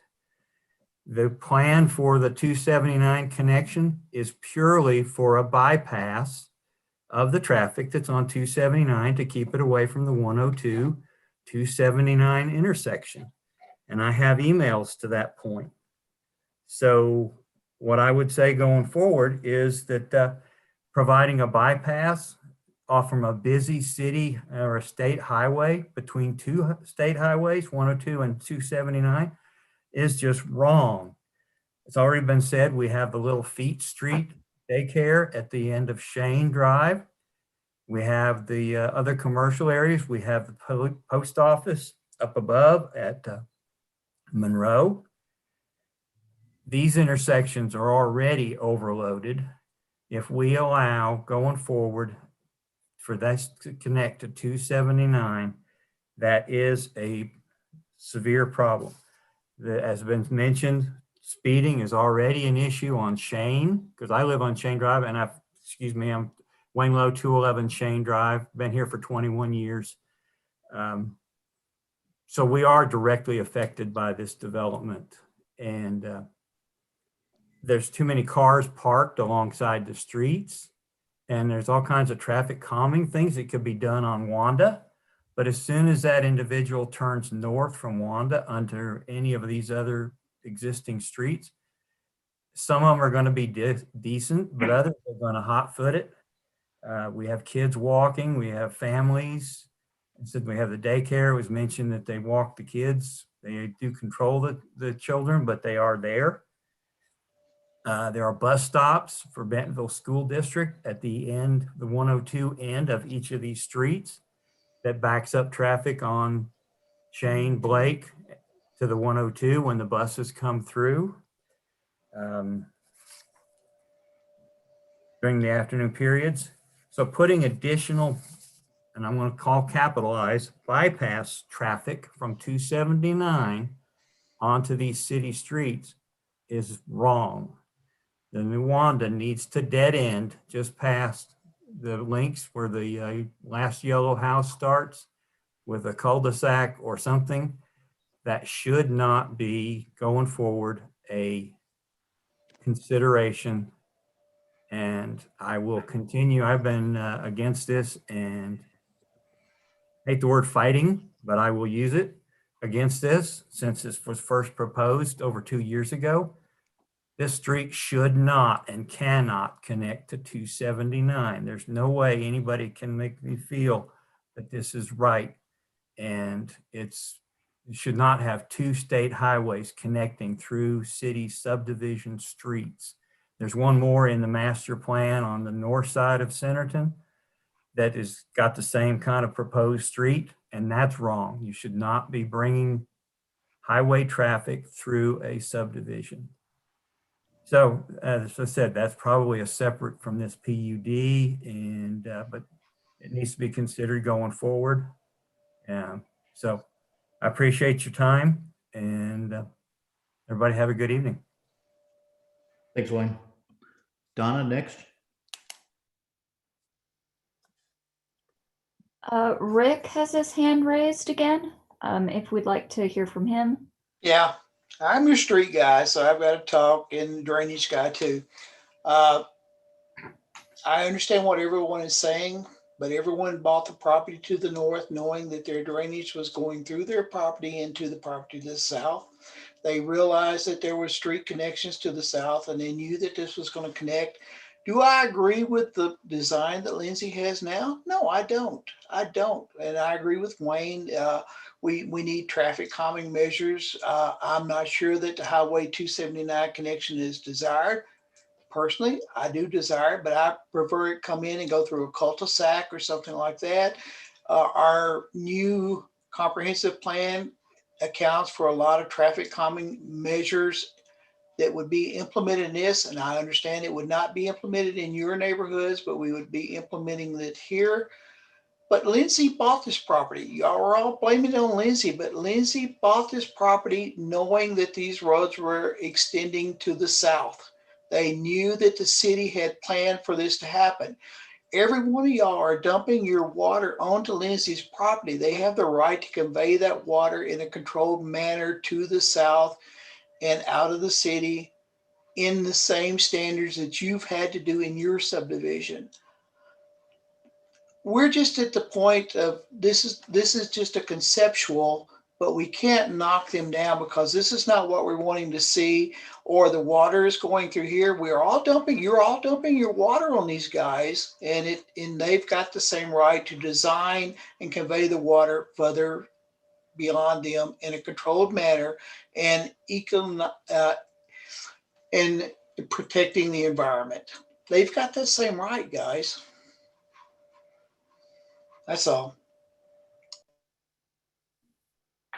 Thank you, Rick. Donna, anyone else? Yes, Richard and Sheila Macklin. Hey, guys. Hey, thanks for hearing me again. I'll echo what a number of folks have said before. Thanks for hearing us out. I hope that it really does get listened to. But so I guess my question first is for the council. If I don't know how much negative feedback or pushback you've had over other development plans or proposals, but with as much as I've heard over the last 2 meetings that I've sat in on, like this one, I guess the question to the council is, why would you continue to consider it other than out of obligation to statutes? I mean, you got to because somebody applied, right? But on the other hand, with as many residents in the area expressing not just concerns, but desires not to have this happen, why are we going to continue to make it an option? So Richard, yes, we hear feedback on many different projects, and we hear negative, we hear positive, but you're correct. We have laws in place, if you will. We have development plans in place, which really start with our land use development, and they start with our street plans. Those are the 2 foundational bases that we use to make our decisions, and then we work our way from there. And we're not going through the questions this evening. There's 5 main questions that we consider on each one of these developments that we will go through whenever we take our vote. And it deals with compatibility. It deals with the land use plan. One of those questions is also, what did the public say, and what do we consider from that, and what answers are there for that? So all those are taken into place whenever we take a vote in regards to an application from someone that wishes to do something to a piece of property. Sure, and I appreciate the answer and appreciate all that. The last thought on that would be, when you get to that question, and I was really excited or impressed to hear it last time when you were going through the questions. When you get to the one about what the public had to say about it, I don't know how, after this call and the previous one a couple of weeks ago, I don't know how you can answer that question that the public will be okay with this development. I guess that's the point I'm trying to make. I haven't heard a whole lot of positive comments except for the person representing the developer. And to Rick's point earlier, yeah, I get it that Lindsay bought the property and he has a right to manage the property and develop and do stuff with it, just like we all do. I get that, but he does not have the right to do something that will affect other property owners around him or the environment around him. And so the last thing about the property owner's rights is simply, until we see the environmental study, I don't know how we make a city decision to go forward with an expansion if we don't know the effects it's going to have on the surrounding environment. Appreciate your time. Thanks. Thanks, Richard. All right, Donna, anyone else that wishes to speak? Yes, Pedro Ardapple. Hey, Pedro. Hey, thank you. This is Pedro Ardapple with U.S. Fish and Wildlife Service, and I actually have a question for you. I know you're working with Arkansas Game and Fish Commission, but what is the proposed buffer on that spring? It looks like these houses are right up against it. The basis for our buffers were those cave spring development plans. Okay, excellent. One other question for you guys. So because this is already zoned residential, will this go back out for public comment whenever you start working on the residential portion of it? Or is that not going to have to because it's already zoned? So it is open to the public, Pedro, in which they would be able to give us input on the residential portion as well. Okay, thank you. Okay, thanks. I would like to add, however, that adjacent properties will not get notices mailed to them, but a sign will be posted on the property.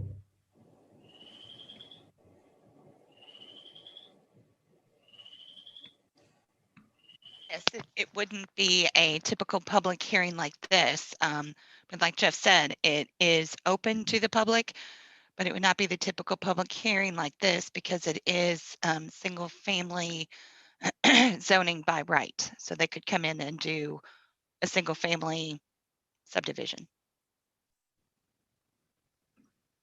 Thank you, Lorraine and Diane, for that. Donna, anyone else wish to speak? Yes, Sarah Wittenberg. Hey, Sarah. Hey guys, this is actually Sarah's husband, Dr. Rod Wittenberg. I just a little bit late to the game. I just got back from taking the kiddos to baseball practice, but I just wanted to chime in on this. I graduated from the University of Arkansas with a PhD in biology, and I spent a number of years working for the U.S. Fish and Wildlife Service as a wildlife refuge manager. And so during my years with the service, I was tasked with managing critical habitat for migratory birds, and a large part of that was preserving important wetland areas. And so when I returned to the area to accept a job in academia back in 2015, I was really excited to live here at 1038 Applewood Circle in Centerton, only just a couple miles down the road from the state fish hatchery, because I knew, having lived in Arkansas previously, just what a jewel this place was for migratory birds. And, you know, people come from all over the state to visit the hatchery. You go there just about any day, especially on the weekends, and you see bird watchers from all over the place. You know, Charlie Craig Hatchery has been featured in national publications such as Birdwatchers Digest. So it's really, you know, when you look at historically the situation here in Northwest Arkansas, where there were so many wet prairies that have already been lost to development, you know, this place was retained, and it was retained and co-opted for the purposes of a fisheries program. And that's what saved this place. And it just so happens that the management strategies that the hatchery personnel employ to rear their fish actually is also excellent for migratory shorebirds. The way that they manage the wetlands, the way they draw different ponds down at different times of the year when the birds are migrating, provides this critical habitat that wouldn't be found anywhere else, you know, in this area. So, you know, I understand that, you know, we have people that need places to live, and development is sort of a, you know, cost of doing business. It's going to happen, but I would just implore you guys to consider another location for this particular development, because, you know, the hatchery is just too important here locally. It's a local jewel, and we would sure hate to lose it. And then my kiddos would like to say something as well. So I've got Reed Wittenberg, who is age 7, and he's going to speak first. So I am my mommy and daddy's kid, and I just wanted to tell you guys that my pops and me used to go to the fish hatchery all the time, so I don't want you to break it. Goodbye. And then my daughter Charlie Wittenberg, she's age 10. I love living in Centerton. I love living here, and I think the reason that I like it so much is because we get a lot of wildlife and birds here in our very own yard. And I think that a lot of those birds and animals are come from our yard from the Charlie Craig Fish Hatchery. And I think that if it got destroyed, our yard wouldn't be as full with wildlife and birds, because I think a lot of them are staying at the fish hatchery, and if it got destroyed, they wouldn't have a place to really stay, so they would have to move on, and then we wouldn't be able to have all that wildlife in our yard. Thank you. All right, thanks guys. Bye bye. Thank you. Thanks, Reed. Thanks, Charlie. We do appreciate the input from the kiddos, definitely. We made sure when we did our overall land use plan in city plan, we actually involved them at the schools. So it's always good to hear. So thank you for involving them. Donna, is there anyone else that wishes to speak? Sarah has, nope, not anymore. No hands are raised. We'll do a second call.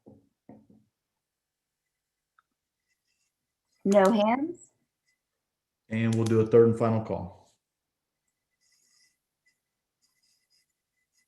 No hands. All right, I would entertain a motion to close the public hearing. This is Jerry. I make a motion to close public hearing. This is Joey. I'll second. We have a motion and a second to close the public hearing. Is anyone opposed? All right, Hugh, as before, any final comments on any of the public input? Thank you. Yeah, real quick, I agree with Dr. Rod. We're trying to do everything we can to ensure the water supply and the clean water supply to the hatchery, so it's there for, as long as any of us are around.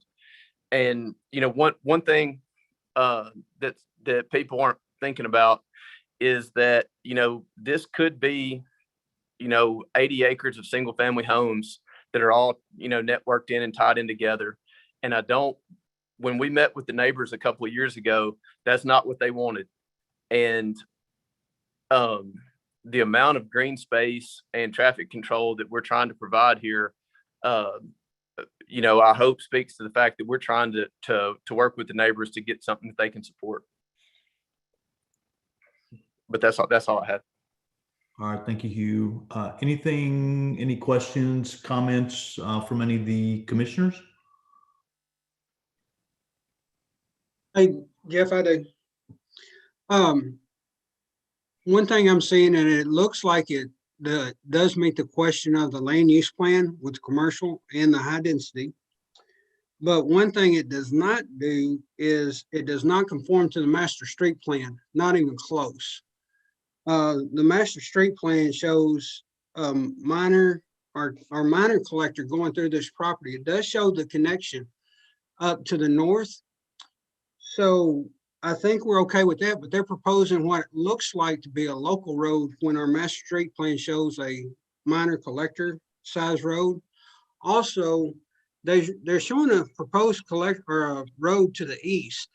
So you're basically funneling, I don't know how many cars out to the east potentially to go to a local street, which the local street width, if I'm not mistaken, is 28 feet, 26 feet or 28 feet.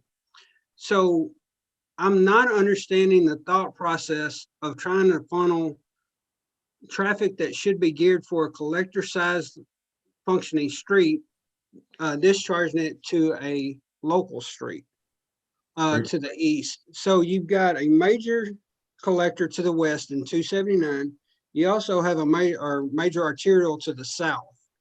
So the access, the egress and ingress to the apartment, I would think you would want to make a stub out to the west.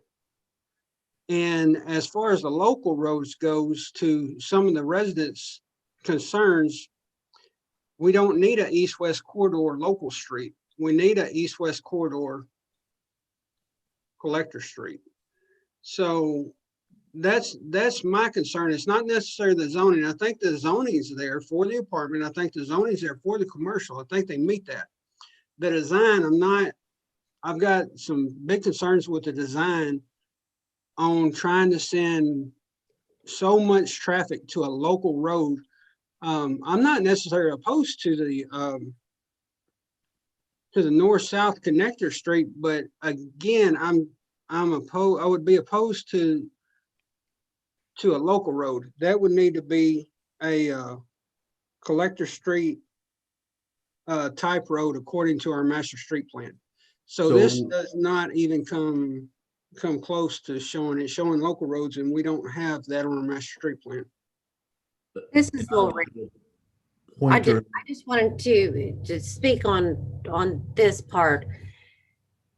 There was a lot of concern about putting a collector in there and a lot of traffic. So what we looked at doing is a modified residential street where it has a wider right of way, but it is designed so that there can be island nod at the intersections, the islands, and kind of calm traffic, and they could still have parking ability on the sides.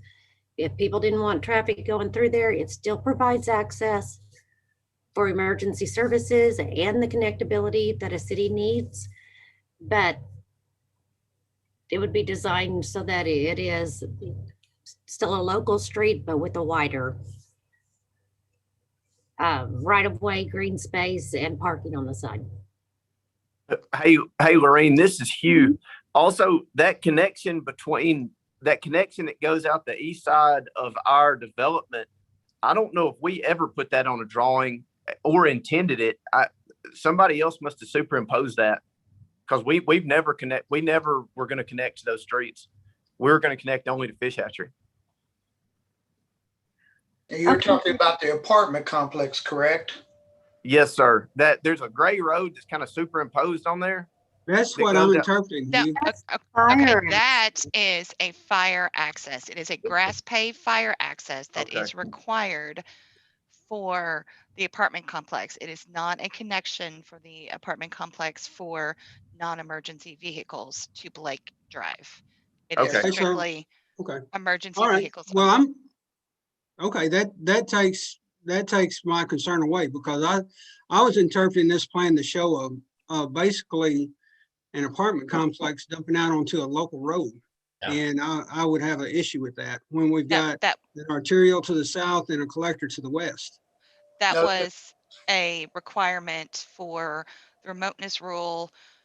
I'm not even going to try to, Paul, you can definitely fill it in by whatever actual fire requirement that is, but that is not a road, and most people won't even see it as a road, and it will have some sort of thing where somebody can't just say, I'm going to drive through this. I'm going to drive through the golf course to get over to this street. It's going to Tony, be this would be the paving. same thing that you have at the museum. You've got the same type of road there. It would be a grass over road. It would be there for emergency access.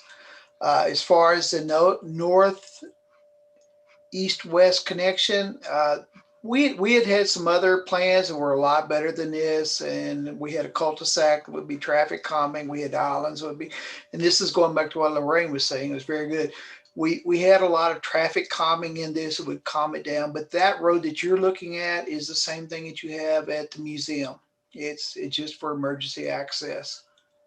Okay, now that makes sense, because I mean, I understand let's say that Lindsay decided to pull this and didn't develop or whatever. Eventually this area is going to develop and it's zoned R2. So we're going to have connected streets. I understand that. Yes, sir. That makes sense. But my main concern looking at this plan was the apartments, like I previously stated, that they'd be connecting to local streets and not to collector streets. We're following nationally, same thing that y'all have done behind the school on 279, where you've got the islands and you've got traffic calming measures in place. That's what we're going to the same thing, and it's nationally what needs to be in place, slowing the traffic down, making the neighborhood safer and calmer. Unfortunately, we can't always correct all of the existing neighborhoods and all, but we can correct this issue here, and we can make that alternate route less desirable for these people. They have to turn off at 279 and go through a cul-de-sac, or they have to go around several islands and not be able to speed through the neighborhoods that they're planning. That's our goal. We have this, you and I, Tony, you and I have talked about the issue. You've used some of my statements on the four-way stops. I remember you calling me and said, where did you get that? That was great. But this is the same issue we all have with speeding in the neighborhoods, and we have to address those on a day-to-day basis, and we have to come up with positive things, and we look at what's going on nationally to correct that and slow it down. And that's what we're trying to do. We're trying to make a connection so that you can get home. You can have multiple ways out in case something's happening. And I know this is not what a lot of people like to see, and they are afraid of the traffic, but we try to put these measures in place to slow it down and make it more desirable. Now, Rick, were you talking about like a roundabout and not a cul-de-sac? Yes, we actually had a roundabout. I'm sorry, did I say cul-de-sac? I'm Yeah. sorry. We had a roundabout initially here on the east side at the commercial property in one of our designs, and I hope to bring that back. As you know, we're in the conceptual part of this right now, and I hope to bring something like that back to here at the First Street would be a perfect spot for a roundabout to slow traffic down and combine it right there. We've got a lot of options to explore before this project is designed and complete, and that's what we're excited about. Okay, I'm ready to have that conversation when that portion comes about. I think tonight we're talking about the potential, the apartment that's in green is what I understand Jeff to say. And so for tonight's conversation, what I understand is that the connection for the apartment complex, the only connection shown is to Fish Hatchery, correct? Yes, sir. And that is actually that matches our master street plan. It is a collector street. So I don't see anything connecting out to the west, which I think we've got some issues from residents about that. So what's shown, I think, is what we're discussing tonight is really, I hadn't heard that much opposition to the traffic that is considering going to the south, entering and exiting the apartment complex. Tony, if I could chime in a little bit, we also had discussions around, I don't remember if you were on yet, that commercial piece, instead of having 3 or 4 or 5 exits onto 279, potentially being able to use that Wanda and tying some things in there as well, so that we're not, having a lot of issues on 279. So we also had that conversation in one of the previous meetings as well. Okay. Yeah, it makes sense to have shared access drives and such. I'm with that. Okay. All right. Thank you. That's what I have. Comment was. Thanks, Tony. Any of the other commissioners have any other questions or comments?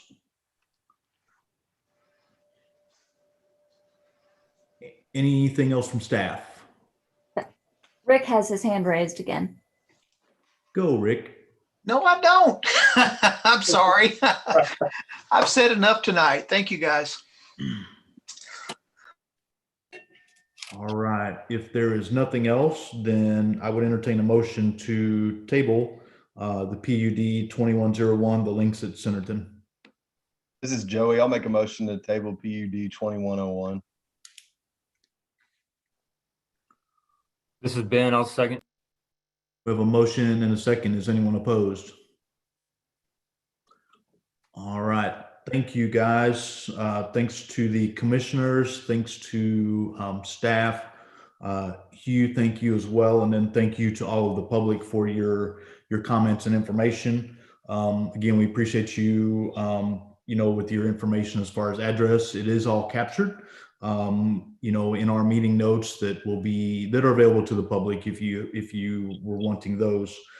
Just as a reminder, since we tabled this, the notification portion for the developer has been met. And so when it does come back to us, they have already met their publication requirements. So what I would encourage you to do is to keep an eye out on our website, or the mayor also publishes in several different spots as well, the agendas. Again, just being as transparent as we can. The meeting for the Game of Fish, I believe, is scheduled for April 22nd. So we would anticipate seeing something after April 22nd. I'm not saying we won't see anything before, but that would be our intent, would be to see this back on our agenda after the Game of Fish Commission meeting. Okay, thank you. All right.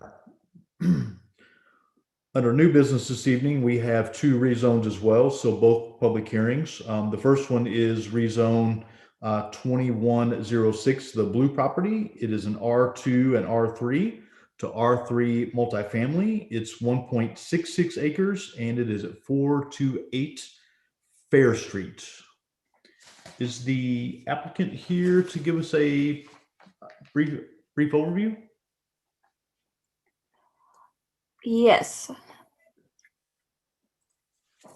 Eric, can you speak?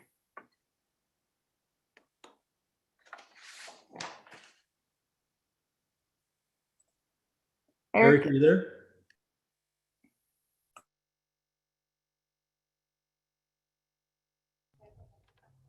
There is also a phone number with their hand raised. Eric might be calling in as well. Eric, are you there? All right. Anybody hear me? Yes. All right. So we got both these rezones here. Just kind of trying to do a little higher density right downtown Centerton. And there's nothing planned yet, but it's just going to be a little higher density. We'll answer any questions you need.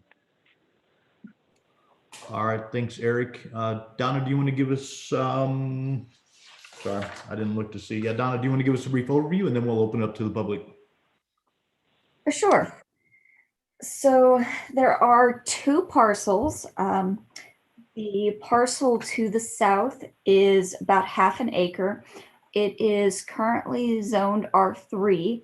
So this rezone request would be specifically noting that as R3 multifamily.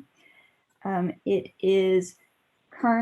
was part of the original town of Centerton. The parcel to the north is 1.16 acres. It is currently zoned R2, and it would be also being changed to R3 multifamily.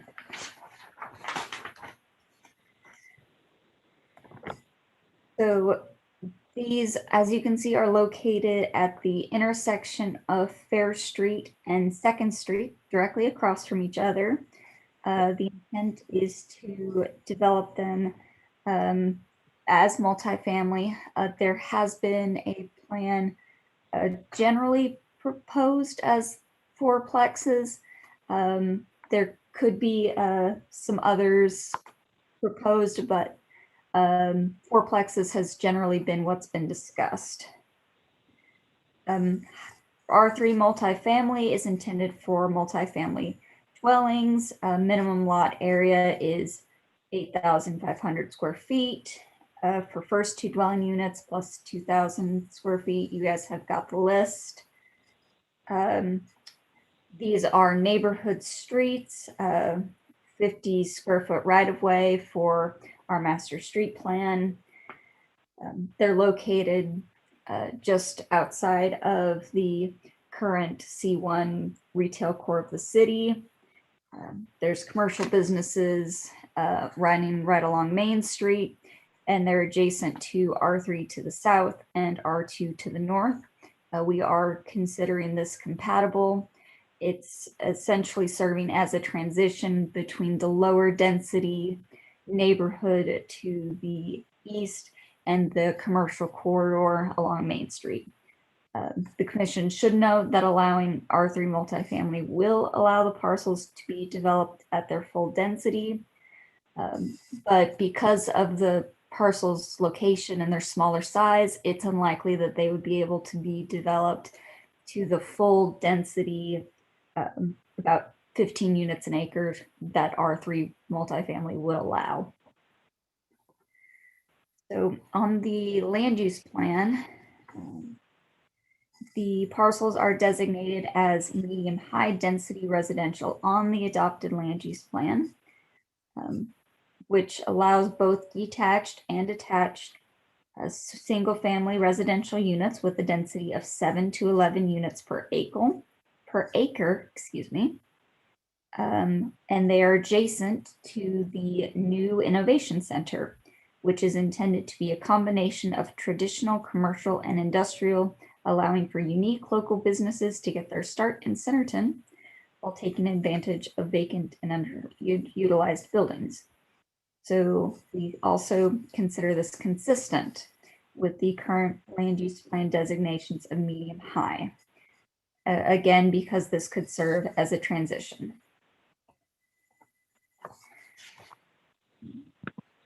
The only thing I'd like to add there is kind of what, just to reiterate that, is we just want to kind of do a little higher density, a little bit, you know, the transition from single family that behind us, right next to Main Street with commercials. So not trying to do anything too fancy. Right. And I've gone through with the report and listed a couple of items from the comprehensive plan as far as implementation guides, infill,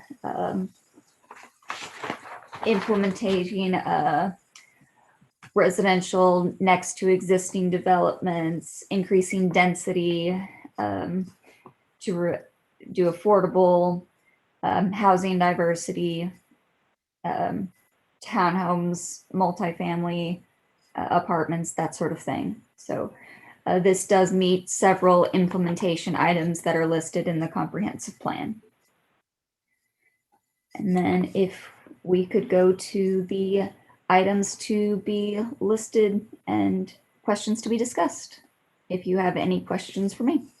All right, thanks, Donna. We're going to go ahead and open it up to the public. So I would entertain a motion to open the public hearing.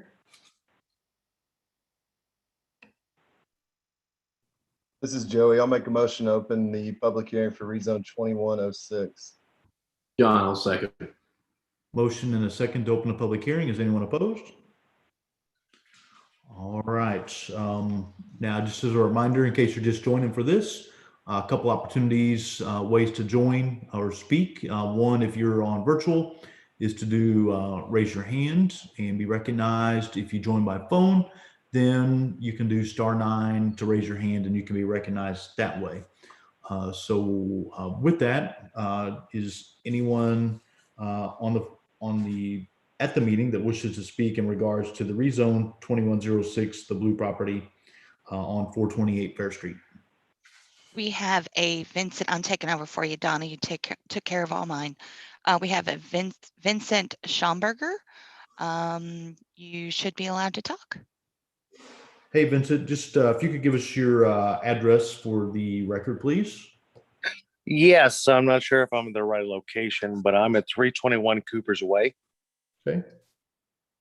And my biggest concern is I've been a resident here to Centerton for almost 13 years. And currently behind my home, I have a slope on my home. And I'm more worried about property value as well as privacy in my backyard.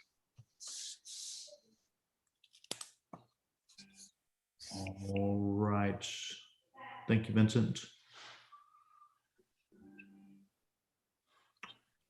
Diane, does anyone else wish to speak? Okay, I was trying to unmute. Sorry, I was stuck. Nick Blass. Hey, Nick.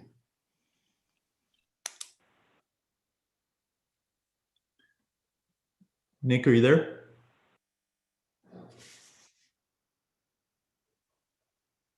He was there.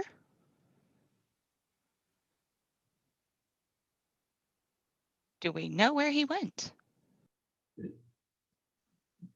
I'm sorry, I was muted. Can you hear me? Absolutely. If you just give us your address. Certainly. Yeah, my address is 430 Dupree Circle, and I'm in the property that's basically immediately behind the lot. I probably have more exposure than any of the other homes. Our entire back fence line faces that lot directly. And I have several objections to it. When we first purchased the home, the prior owners had lived there 15 years and they were so confident that nothing would be developed there that they didn't even have a fence installed facing that property. We had to put one in. And a lot of my concerns are based on environmental grounds. This acre lot pretty much acts as a critical green island habitat year-round for numerous animal species. And I'd say that the recent and rapid development in Centerton threatens the whole Ozark character of the city. And some of this green space must categorically be maintained to preserve that character.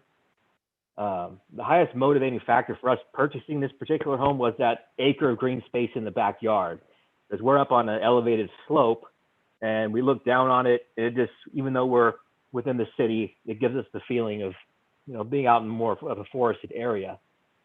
And, the lack of development for over 16 years around the lot kind of led us to a false sense of security there.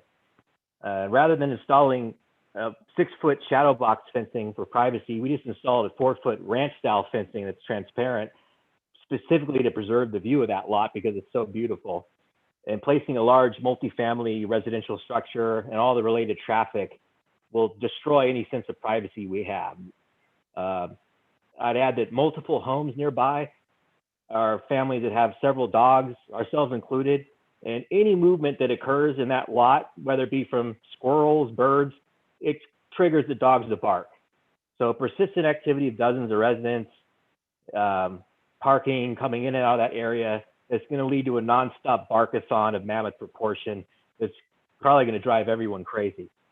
And I'd say that the high slope backyard that we have will basically put our whole family on a pedestal for apartment residents to spy on. I'd add from a natural perspective, and this is the natural state after all, there's an adjacent storm canal where stormwater overrun goes through and it drains into Lake Centerton. And this is fed almost year round, and it provides animals and birds in that area on that lot with much needed water. The lot's beautiful. It consists primarily of American black walnut hardwood trees that are in excess of 100 feet tall and 100 years old. It's also dotted with box elder, mulberry, American elm, and beautiful blooming western redbuds. And this original hardwood forested lot is just the perfect habitat for the migratory birds that we see year round. There's woodpeckers, mockingbirds, jays, robins, cardinals, owls, hawks, wrens, turkey buzzards. They all utilize this space. The forest floor itself is ideal hunting ground for numerous mammals. We've seen outdoor cats, possums, armadillos, raccoons, gray squirrels, mice, and other mammals hunt the grounds routinely. And these same mammals also seek the adjacent available water on the same property because of the canal presence. And I say that developing this land will destroy that habitat to thousands of prospective animals of all varieties. Now, the closest size units that I could see are I believe it's called the Pomeroy Apartments that are over on Main Street. And that space is unique in that 2 of the sides are bordered by road, and then the back and the other side are bordered by at least an acre of green space. So they're very isolated from the adjacent housing. In this case, because these lots are so small and so close, that's not going to be going on here. And I'm going to have large apartment complexes right on our southern view. It's going to block the sunlight in the wintertime, and it's going to be extremely close. I'd say that these lots are just too small to be developed in that capacity. And I appreciate your time. Thanks so much. Thanks, Nick. Diane, does anyone else wish to speak? Vincent still has his hand up. I don't know if that was left over from before, or if Vincent, you have anything else you would like to say. Vincent, did you have anything else to add, or is your hand just up?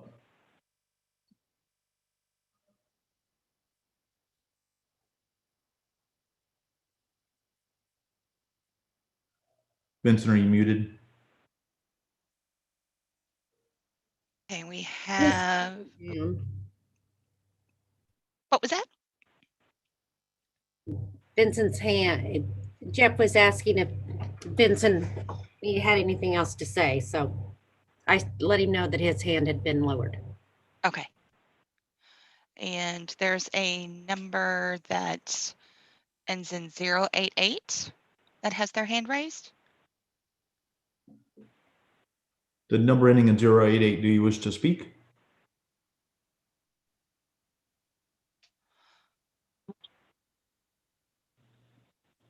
Can you guys hear me? Yes. Perfect. My name is Rebecca. My address is 1520 Golden Jubilee Road.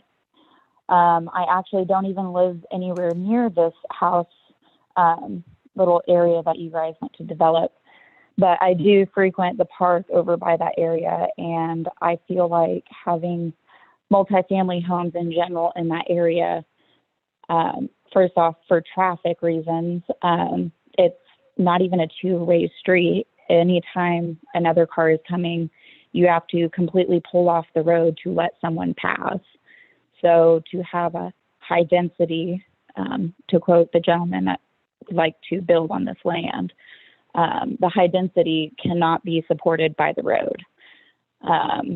It's typically people who rent duplexes, townhomes, anything like that, do typically speed. And with it being next to a city park with food trucks, playground for children, even that mobile home that has children play in the yard, I feel like that would be a safety issue as well. And another thing that a gentleman was saying in regards to the size of the lot, even though it's 1.6 acres, the way it's laid out, I feel like the road cannot support it. And I feel extremely bad for the families that live nearby if this plan does get approved.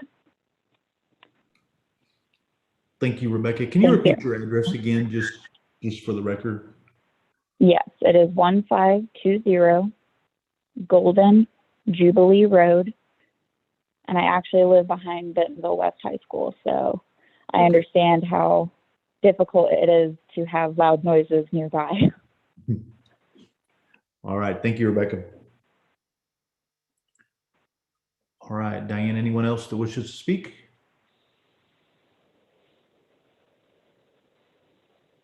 I do not see any additional hands raised. We'll do a second call for the rezone 2101, the blue property at 428 Fair Street.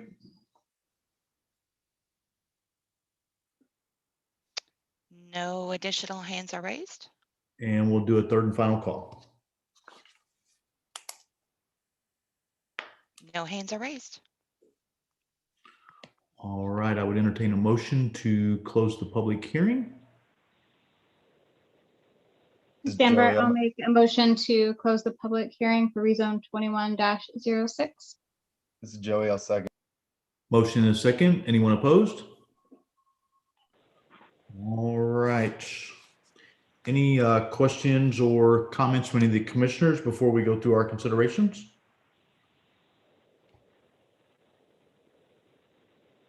All right, let's go ahead and go through our considerations then. Is the rezoning consistent with the adopted comprehensive plan, including the adopted land use plan? If not, why?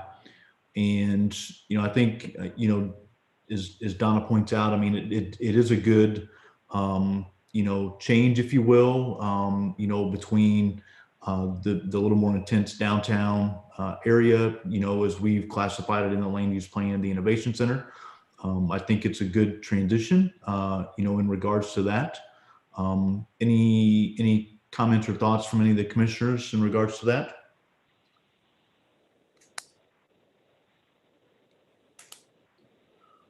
All right.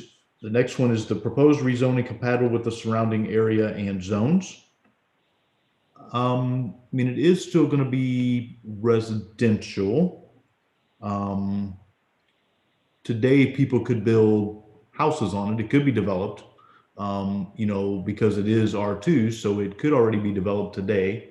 So it's still going to be, residential type property. So does anybody see anything different in regards to that?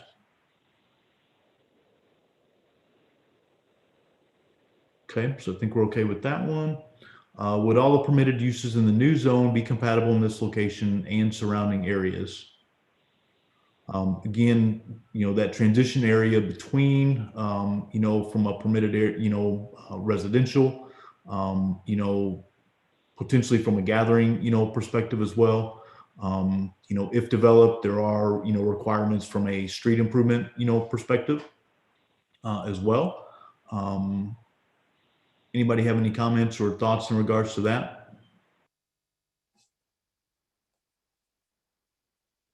Okay. The next one, would the rezoning provide a benefit to one landowner but not be considered for other similar properties in this area?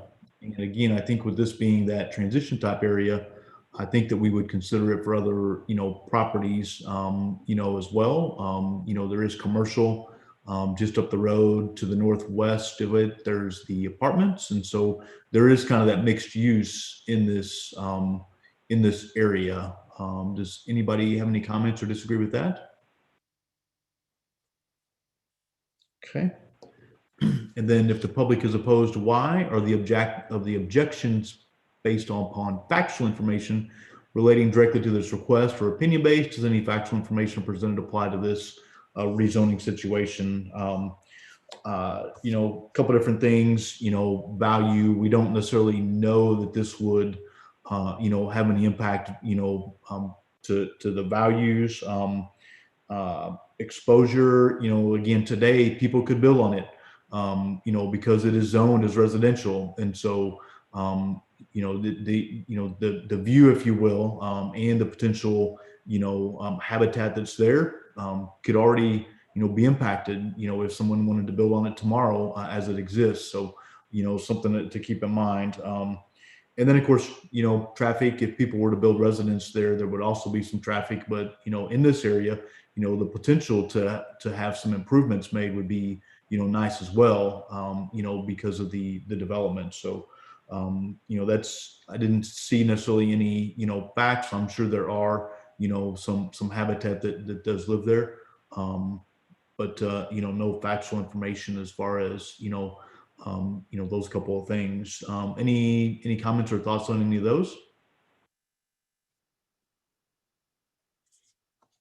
Okay. Any other thoughts or comments from any of the commissioners before we consider the rezone?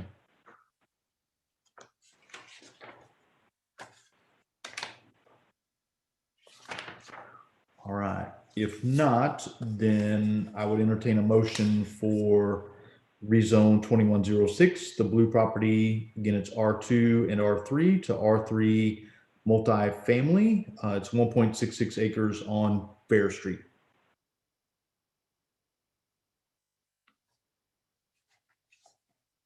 This is Joey. I'll make a motion to approve rezone 2106 blue property, which encompasses both of these parcels. It's John. I'll second. We have a motion and we have a second. Todd, if you will do a roll call for me, since it was a public hearing. Tony Davis. Yes. Jerry Harris. Yes. Amber Beal. Yes. Joey Engel. Yes. Ben Lewis. Yes. Don Sessoms. Yes. Evan Murphy. Yes. Craig Langford. Yes. And Jeff Seifarth. Yes. All right. Next on the agenda this evening is a public hearing as well, and this is for rezone 2107 Casa Americana. This is A1 to R3 single family. It is 10 acres at 1677 Bliss Street. And is the applicant either Linda or Amanda on to give us an overview? Hello, it's Amanda. Hey, Amanda. So like Diane said earlier in the meeting, basically the rezone is required due to the fact that we submitted a track split, and of course it being less than 10 acres calls for the rezone. So yeah, just basically let me know if you guys have any questions, and I'll try to answer accordingly. All right, thanks, Amanda. Diane, do you want to give us an overview? Yes, see, I told you you would see this name again tonight. You just approved the rezone for this particular property. No, wait, track split. My brain is scrambled. They are requesting to rezone the 10 acres from A1 to R3 single family, high density residential. They don't have any immediate plans for the property. Like Amanda stated, this is a requirement because for agriculture, it should be 10-acre piece of property. So that's why they are asking for the rezone, and they chose to do the R3 just to cover their bases for in the future. This area is this property is serviced by Bliss Street, which is a major collector on the master street plan. The surrounding zoning and existing uses. It is adjacent to agriculture, as you see here on the southeast and the southwest. And then there is R3 single family there to the north, which is, Morningside phases 1 through 4. And then to the west is the subdivision Foxhaven, which they have not started construction yet, but it is also R3 single family. And also there in their southeast corner, it is adjacent to the single family R3. So it is considered compatible with the adjacent uses since it does have other single family R3 around it.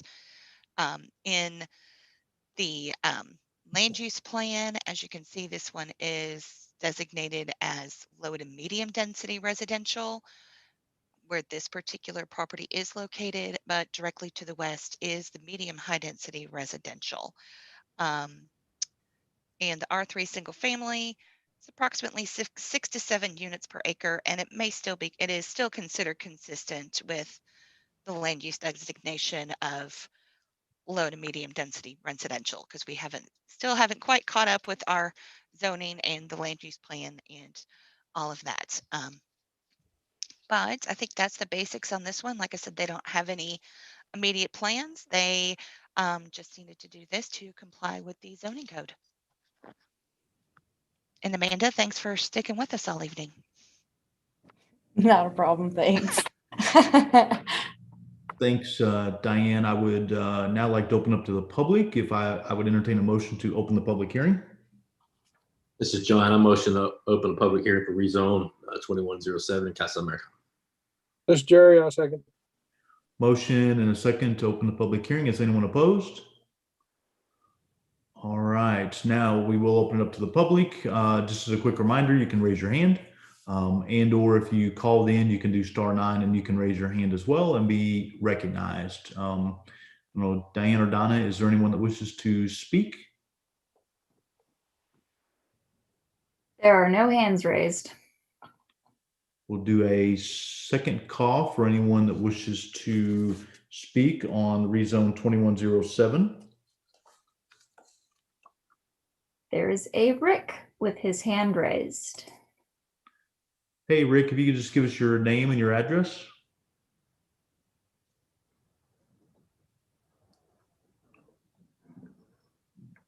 Rick, you might check, make sure you're not muted if you wish to speak.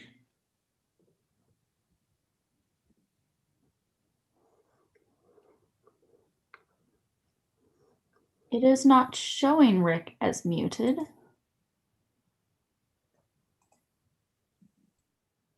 Rick, if you're speaking, unfortunately, we can't hear you.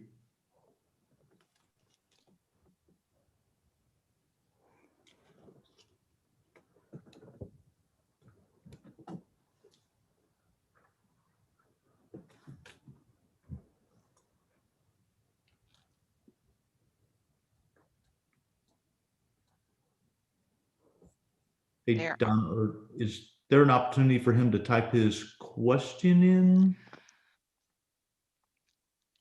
Not tonight. There's not. We don't have the Q&A Okay. engaged today.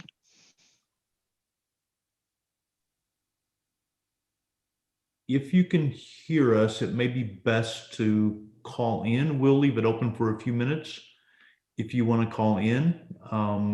If you can see the screen, the phone number and the meeting ID, we'll leave it up there for just a minute in case you would want to dial in. And then you can be recognized. We just can't hear you if you're speaking. So we'll leave it open for just a few more minutes for that, okay?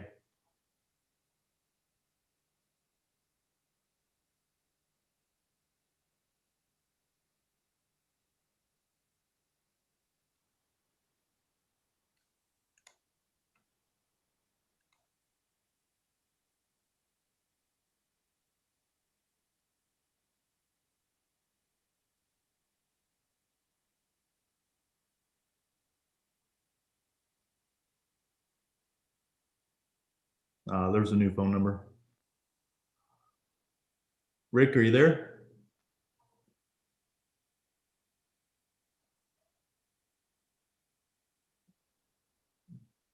Diane or Donna, do you guys see the number ending in 236? We've moved him over. He just needs to unmute. There we go. He's unmuted. Yes. Hey, Rick, are you there? Yes. All We right. live at 1727 Bliss, All right. and the sign showed it was going to be multifamily that was up on the road. What? It said R3 MF. Are we sure this is single family? 'Cause everything around us has single family. We didn't want multifamily. We just built a new house right there. Yes, it is single family. Excused my shocked what there, because it is single family and had never been discussed as being otherwise. Great. Okay. That was our concern. Okay, We're so good with it. if that is what the sign said, we apologize for the error No problem. Thank you very much. and excuse my state of shock. Thanks, Rick. Sorry about the technical difficulties, but it is, they are requesting R3 single family, just in case, okay? All right, thank you. Thanks. All right, Diane or Donna, a third and final call. Anyone that wishes to speak?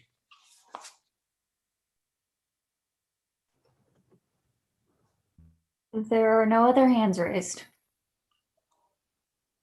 And so with that, I would entertain a motion to close the public hearing.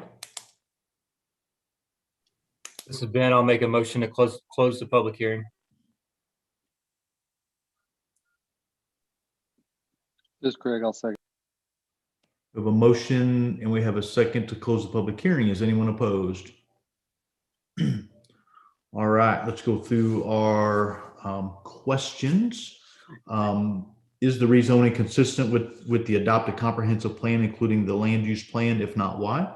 And it does appear to be compatible in regards to the single family homes. Any commissioners disagree or have any questions or comments on that?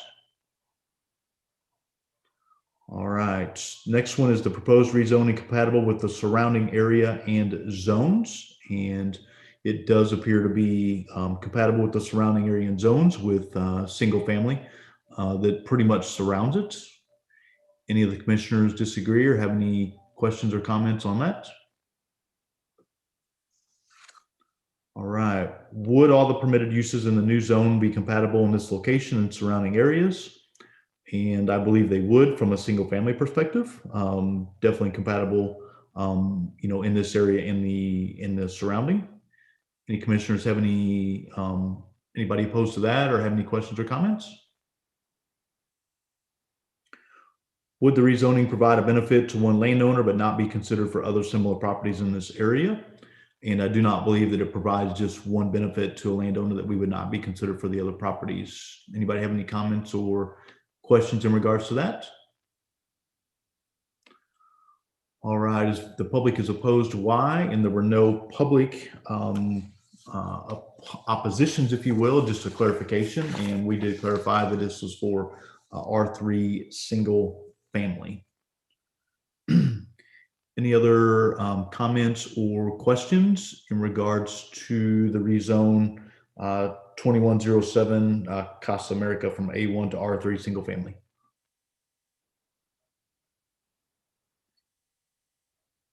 If not, then I would entertain a motion for the rezone 2107 Casa Americana from A1 to R3 single family. This is Jerry. I make a motion to approve rezone 2107 Casa Americana A1 to R3 single family. This is Tony. I second. We have a motion and we have a second. Todd, if you'll do a roll call since we had a public hearing. I'm going to start back with you, Tony. Tony Davis. Yes. Gary Harris. Yes. Amber Beal. Yes. Joey Engel. Yes. Ben Lewis. Yes. John Sessoms. Yes. Kevin Murphy, Yes. Greg Langford, Yes. and Jeff Seifarth. Yes. All right. Thank you, Amanda. Appreciate you hanging out with us tonight for a couple of hours. Thank you guys. We did it. So happy. All right. Other business. Lorraine, do you have that email on the training? I didn't get a chance to print it out. Perfect. Thank you. So just a note to the commissioners that there is Planning Commission online training, planning and zoning training on April 14th, and there will be some additional information coming. So just kind of keep that in mind. I know we do have a few new commissioners that are on, so there will be some training that's coming forth, and you'll get some additional information. Hey, Jeff, one more thing for the new commissioners. There is a resource folder in the Dropbox under planning, and it does have some information that we put in there, you know, like, oh, the main one, first time commissioner, what is, I'm speaking before I know what I'm speaking about, but. It's late. What's wrong one? I can't find my drive. Yeah, and again, while she's looking for that, you know, I've always, you know, mentioned as well. I mean, there's nothing wrong with stopping by and visiting. You know, they're certainly down there and they're busy. They might even put you to work. You know, John, Ben, I know that you guys are fairly new and hands-on training. Perfect. So, you know, don't be afraid to use the resources, or just go down and, you know, chat with them. You know, certainly you can gain a lot by visiting with them as well and seeing what they do on a daily basis.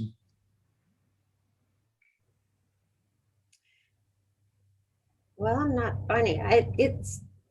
It's a welcome planning commissioner. It's like a commissioner's journal welcome new commissioners. It's the first one under training resources, under planning resources. So I almost need to maybe pull that one out, but there's information that we just kind of put over there that you may find of interest. And also looking at those, then it may kind of lead you to where you can look for, you know, additional information. And we did get all of you signed up as a member of the Arkansas chapter of the APA. So you should be getting a planner's journal also. All right, thank you guys. Under announcements, the next PC meeting is 4/6. Again, if you can't make it, just let us know ahead of time. There is a tech review meeting on 3/25. There's a council meeting on 4/13. Anything else from any of the staff?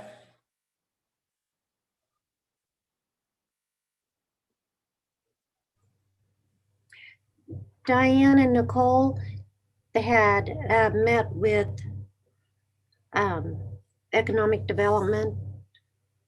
Do you have any update for us on that? We're still trying to make time to try to get with everyone and get some information together. But yes, Nicole and I did meet with Matt Twyford and Kelsey Kelton.